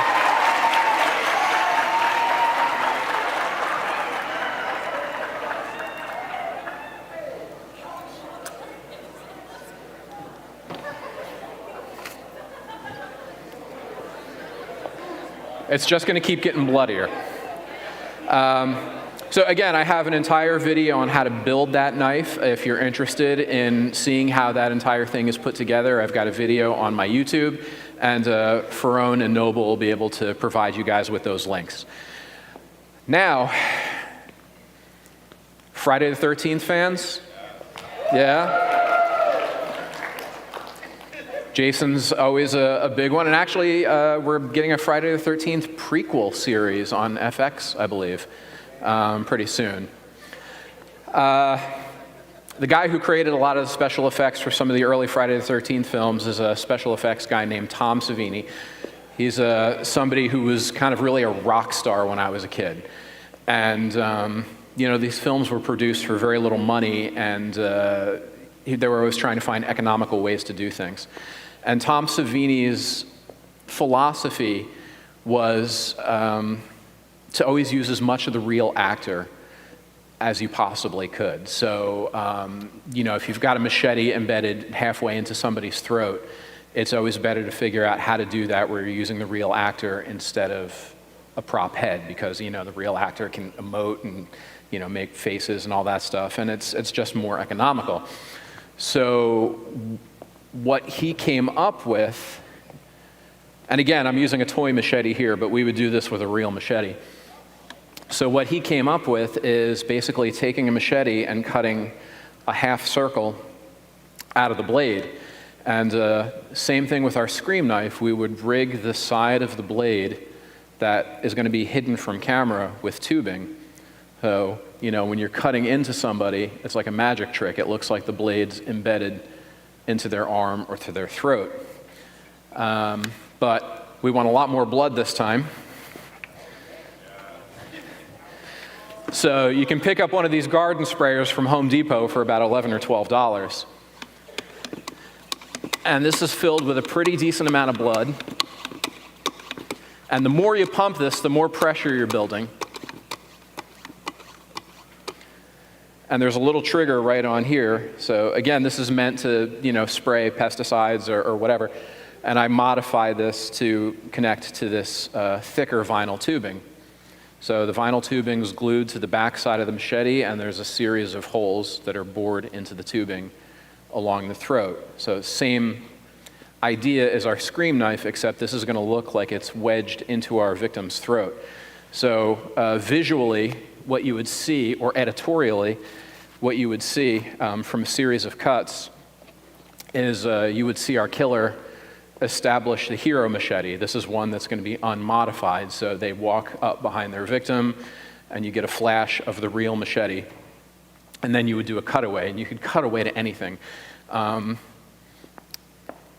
It's a quick distraction, and it allows you to stop filming and then move to your special effects machete.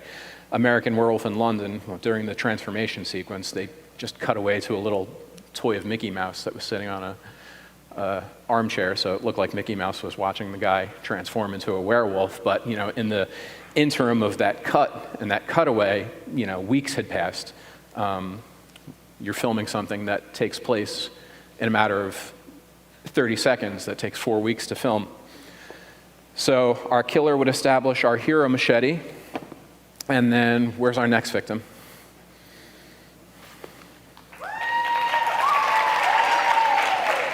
And we're going to need our special effects technician for this one.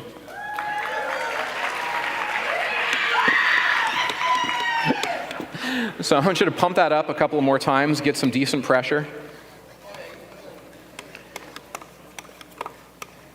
And you're going to see there's a little bit of water built up in that tube. So I'm just going to get some of that water out. Okay. So what's going to happen is I'm going to be our killer, and I'm going to stand behind our victim. And don't squeeze anything yet. So the machete is going to be right up against our victim's throat like this. And again, you guys are below, so you're seeing all of this rigging. Normally you would want to shoot down to help hide all this stuff. So our killer would kind of jiggle our machete back and forth to make it look like it's sawing into our victim's neck, and then go ahead, here we go. And there would just be a big flow of blood.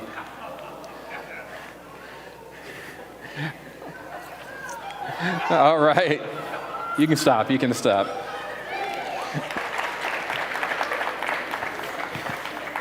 Here you go. Take as many as you need. Thank you, appreciate you. I'll take that.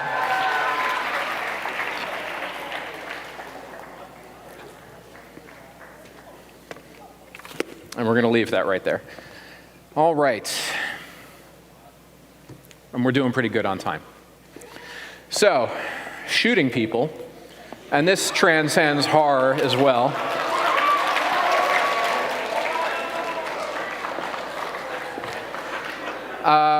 So when I first started doing special effects makeup, we used to do gunshots or body hits on actors with small explosives that are called squibs. And they're basically smokeless gunpowder that are ignited. So you would basically take like a hunk of padded metal, strap it to your actor with an explosive with usually a condom filled with blood taped over it. It's very effective, but super dangerous because you're basically strapping explosives to an actor. And they're still used pretty regularly, but the problem with them is they're dangerous, they're unpredictable, and if you're working on a production that's got production insurance, it's really driving off the cost of the production insurance. So somebody a lot smarter than me came up with a way of doing it with compressed air, which is very cheap and very safe. And when I was still doing film, that's the way I chose to do them, because they were more reliable and they were just safer for our actors. And what we use are these little devices. These are bicycle tire inflators. So you can get these on eBay for about 15 bucks. And they take a little canister of CO2.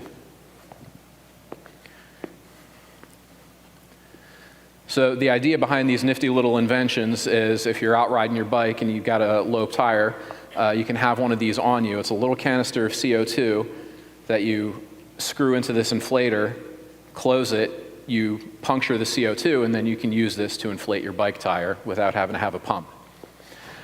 So this is the driving force we use for doing our compressed air gunshots.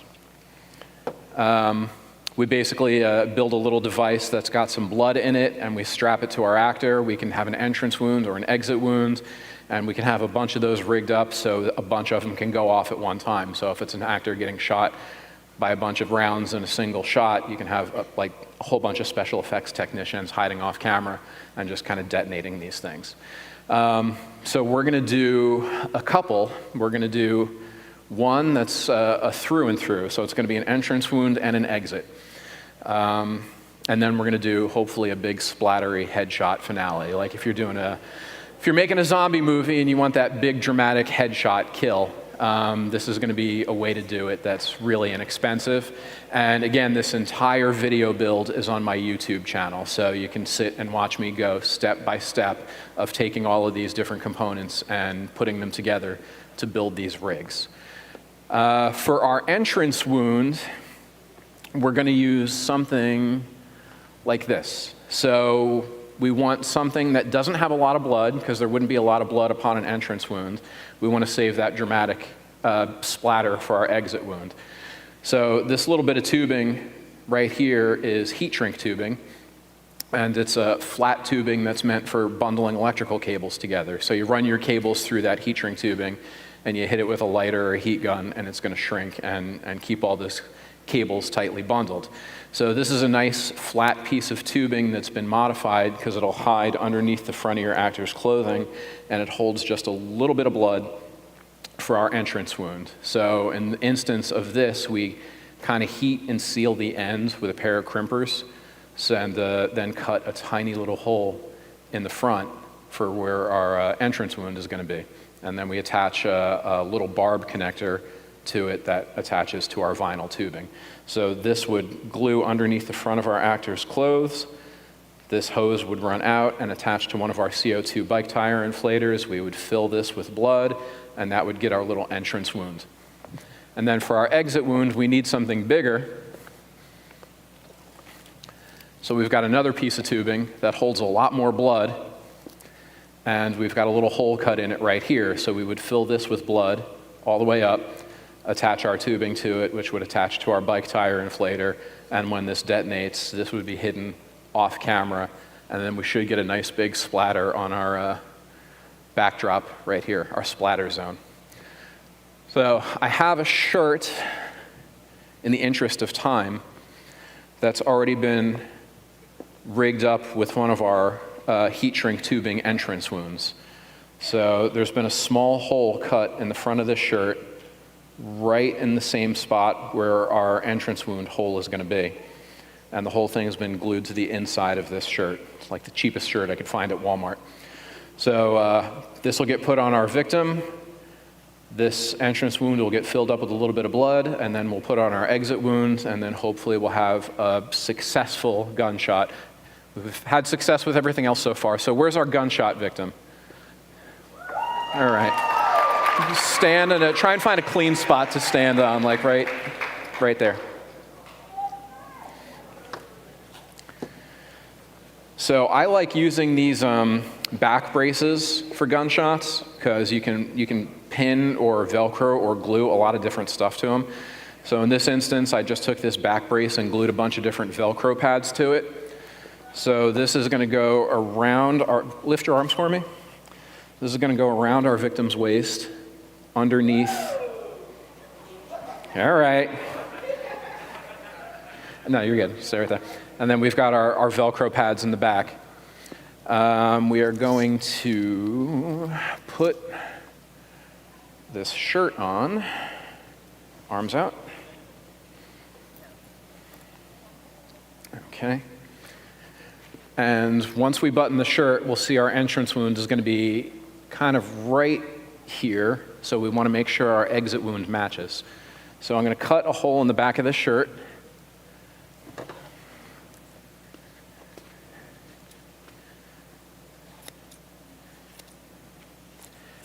Now, I built and rehearsed these things for a while before I came up from Florida because I wanted to make sure everything was going to work. I mentioned this in my videos. The last thing you want as a special effects technician is for the entire cast and crew to be kind of like standing around waiting for you if something doesn't work. So rehearsal and dry runs are super important. So what I'm going to do now is fill the both devices with some blood, but before I do that, I want to make sure that the blood is going to stay contained. Can we see your shirt? I want to make sure the blood is going to stay contained in the device instead of backflowing into the tubing. So what I do is I fill it with a little bit of vegetable shortening and that little Crisco, and that seems to do the trick. So once I fill that with blood, it's going to stay contained in here and not backflow into the tubing that's going to connect to our bike tire inflator. And the same thing for our exit wound, just a little bit of Crisco. And that's going to keep that blocked up, but not so much that it's going to affect our airflow. And then our exit wound is going to get attached right here. Nope, you're good. Well, in a minute, I'll turn around. So now give a little spin. So there's been a hole cut in the back of the shirt, and we've got our exit wound exposed, and it's Velcroed to our back brace, and it should be pretty well in line with our entrance wound. So go ahead and spin. Now, the next thing I'm going to do is fill our entrance wound with a little bit of blood. And this is the part that's tricky without getting any blood on the shirt. So I've got this tiny little irrigation syringe, and I'm going to do my best to try and put a little bit of blood in our entrance wound without getting any blood on the shirt. And I'm going to take a larger syringe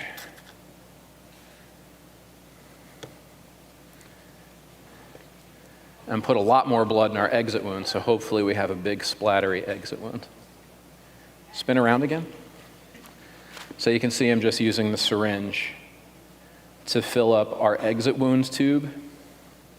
And because of the vegetable shortening, because of the Crisco in this little connector, it's not spilling out. It's going to stay right where it needs to be.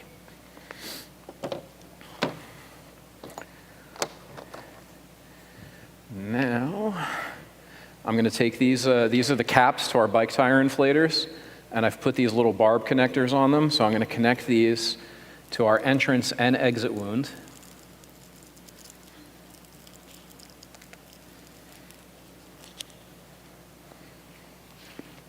Let me come up here.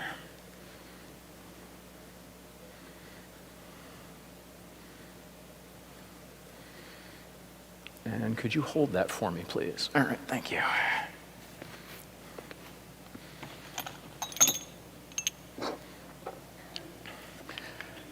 I know, all this prep for something I hope looks cool. So now we're going to take our little threaded CO2 canisters, and we're going to get these ready to go. So I'm going to thread these into our bike tire inflators just a little bit. I'll take that cap. I'm going to thread this one in just a little bit.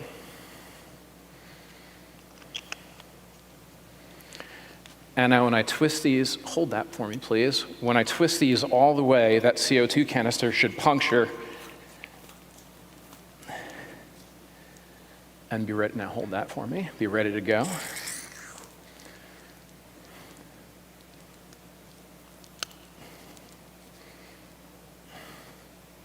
All right, fingers crossed this actually works. Could you take, one step back, and we've got a good angle on our backdrop here.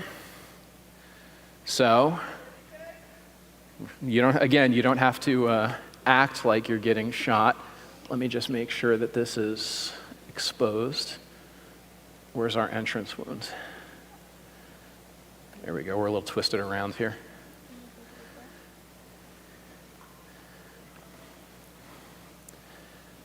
Okay. So fingers crossed, let's see what kind of splatter we get.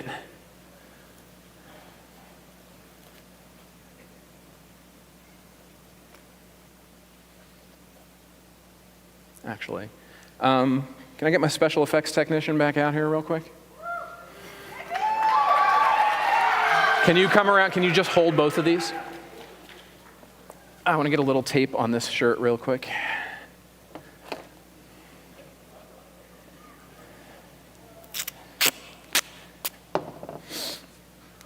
I just want to make sure that that's going to stay open in the back.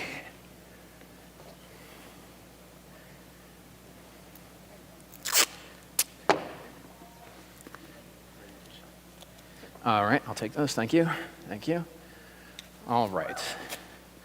So hopefully our CO2 canisters are prepared. It's always nerve-wracking. And I'm just going to give a little bit of a countdown, and hopefully we'll get a good entrance wound and then a good splatter on your background. In 3, 2, 1.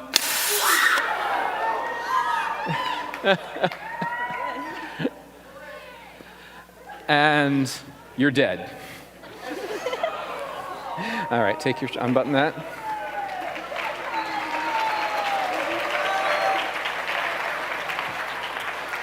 All right, and you can take that off. Thank you very, and you're relatively clean. I didn't even get the back of your hair. All right, thank you very much.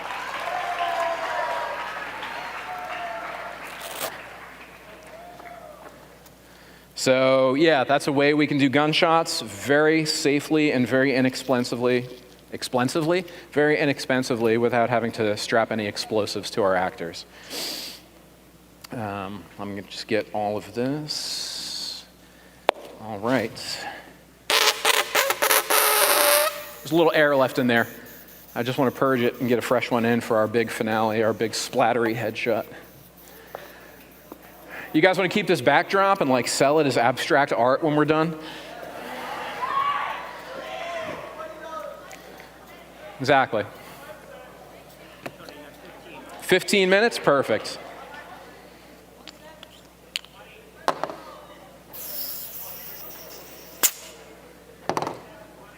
So we'll have time for our last headshot and then a little bit of a Q&A afterwards. Can I get my final victim out here?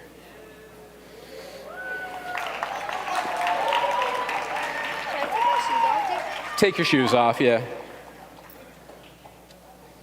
And I appreciate all of my volunteers for getting bloody today. Thank you very much. Yeah, we're gonna lift your arms up. So we're gonna do this here. Take this and try and secure that. Get that nice and tight around your waist. So, zombies and headshots, oh my. So basically what we want to do is just the exact same effect that we did, but we want a lot more blood. So I've got this PVC pipe that I modified, again, with a connector that's going to hook up to our air hose. And we can fill a lot more blood into this PVC pipe. And I just tried this out of, just to see if it would work when I was building all this stuff for you guys. I was like, I need a way to secure this PVC pipe to that back brace. So I was walking around Walmart and I saw a pool noodle and I was like, this might work. So I just cut the back of a pool noodle down and put some more Velcro on it.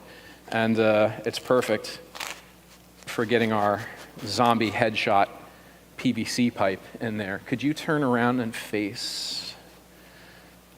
So what I would do is put our PVC pipe right on our Velcro and position it so we're kind of like right in line with the back of her neck, and it's angled up, it's heated and bent and angled up, so when we fill it with blood, hopefully the effect is the blood is going to kind of come up this way and it'll look like it's exiting the back of her head. And I didn't do anything for an entrance wound because I figured all you guys are pretty tech savvy and you could probably figure out how in After Effects to kind of like keyframe a really quick entrance wound in the forehead. And it's a lot easier than what would have been entailed with doing prosthetics, or back in the old days, we used to take a little button, a black button, and put it on some fishing line and put it on their forehead with a little bit of nose wax and smooth it out. So basically somebody would yank the fishing line from off camera and would pull the button, and it would make it look like there's an entrance wound appearing in that person's forehead. Still a viable effect, but I figured you guys are pretty well versed in digital editing and After Effects, so I feel like you'd be able to put an entrance wound in pretty quickly. I'm gonna prepare our exit wound the exact same way I did. I'm gonna block up the end of it with a little bit of Crisco, a little bit of the vegetable shortening.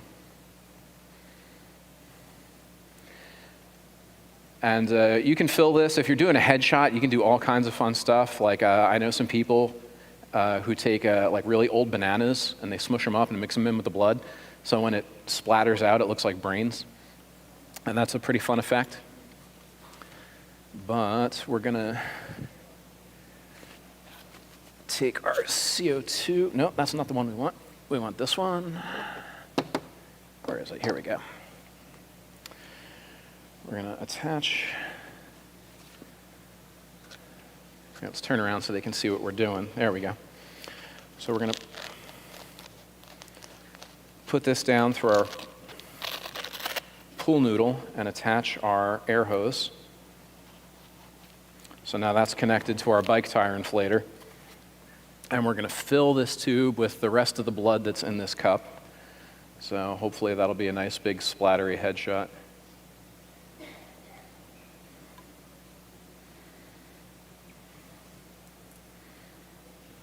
Nervous? No? You know, not nervous to get shot in the head? All right, great. No, she says, of course not. So we got a pretty decent amount of blood in there, and because of the vegetable shortening, it's not flowing back into our tube.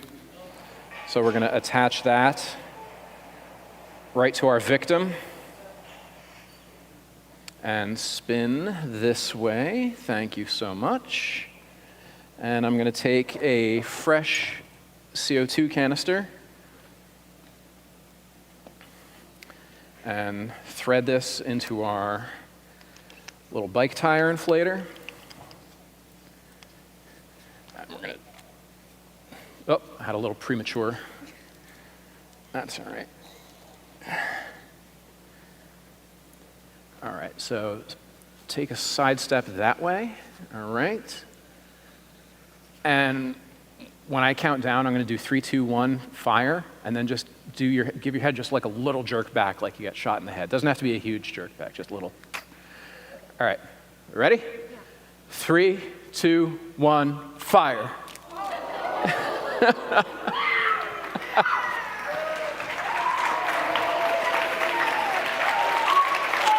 Thank you so much. You can take that off.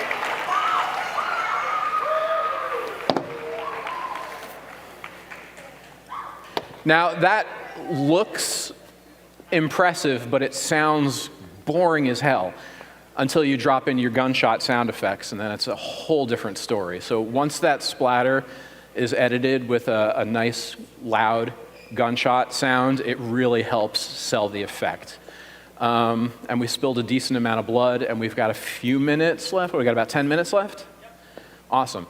So that's the stuff that I have prepared for you. Do you guys have any questions about blood, practical effects, monsters, Fright Fest? I can't answer any Disney questions, unfortunately, because they've got me under NDAs, non-disclosure agreements. Yes?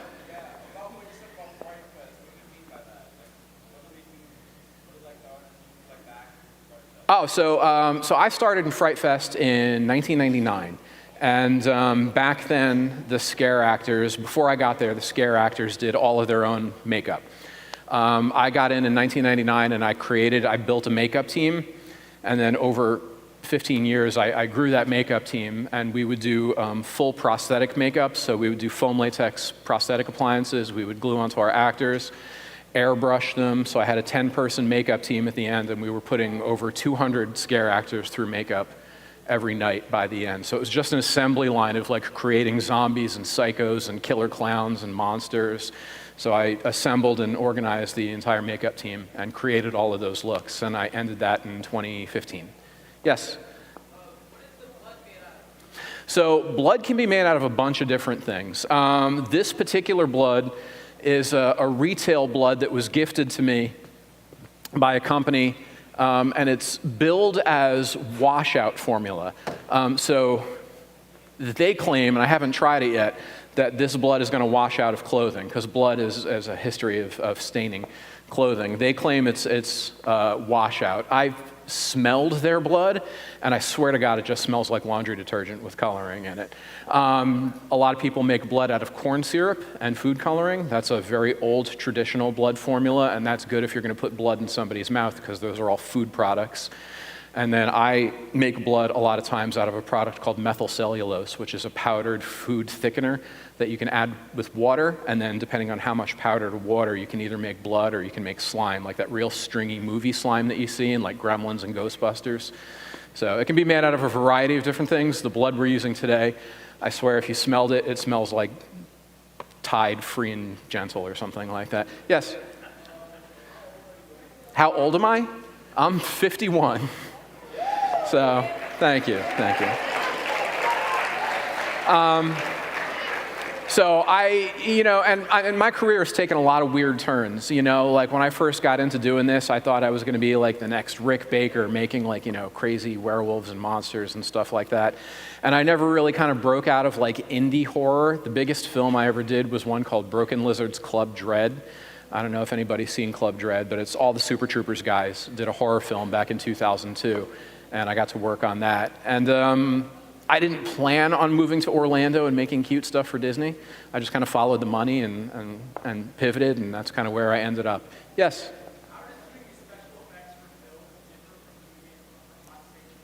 Say that again, I'm sorry?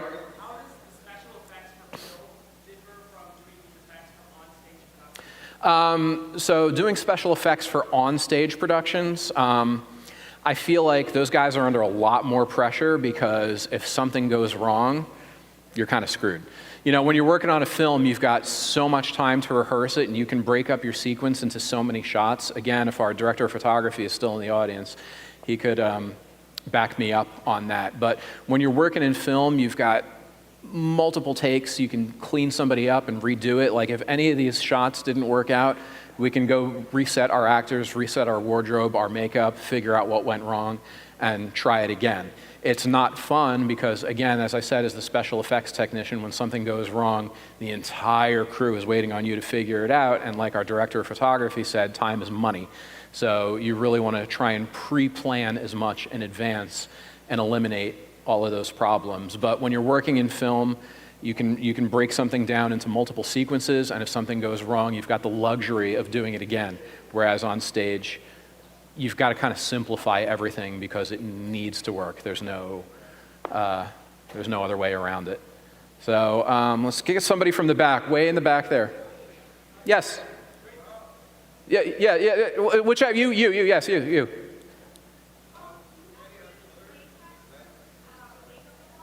I'm sorry. One more time.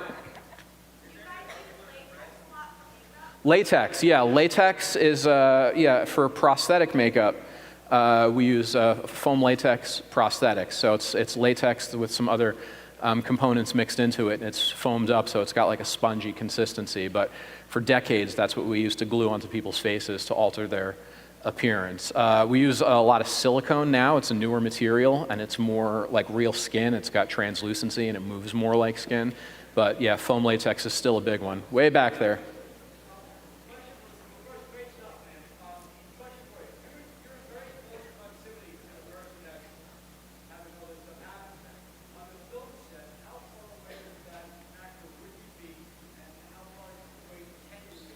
So that all depends on, again, I wish our cinematographer was still here, but that all depends on the shot that's been pre-planned. So if you're working from a close-up shot, your special effects technicians can be very close to your actor.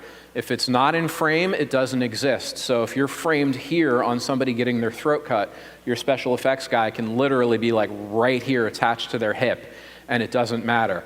When it goes to the wider shots, where you've got to run longer hose to kind of hide stuff, like if you have to run a really long hose through your actors, all the way through your actors' clothing and off camera, you're creating a longer distance that your blood or your air has to travel.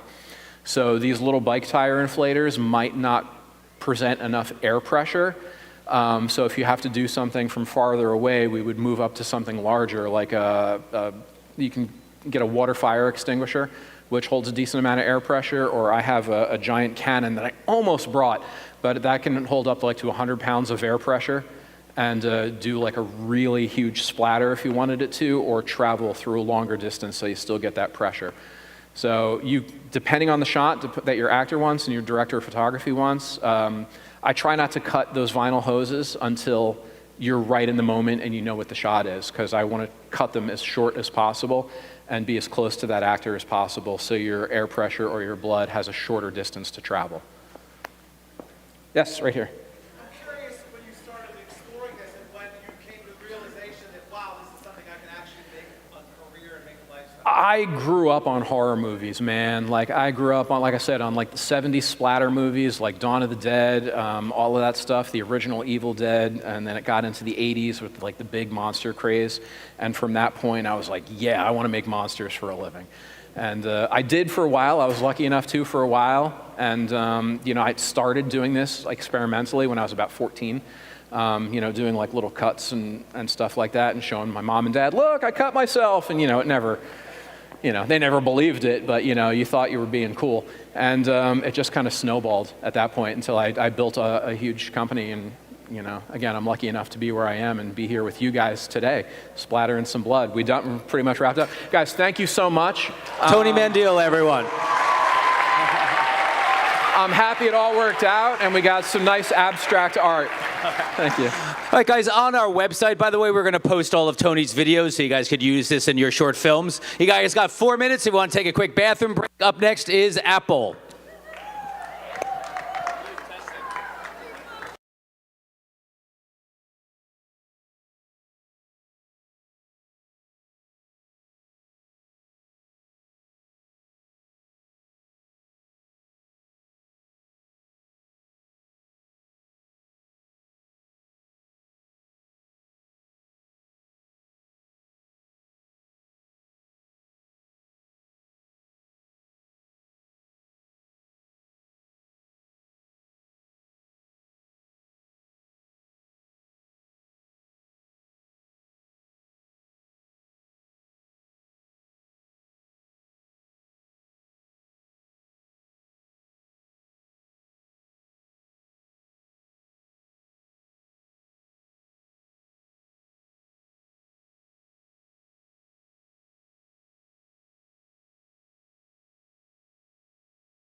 that are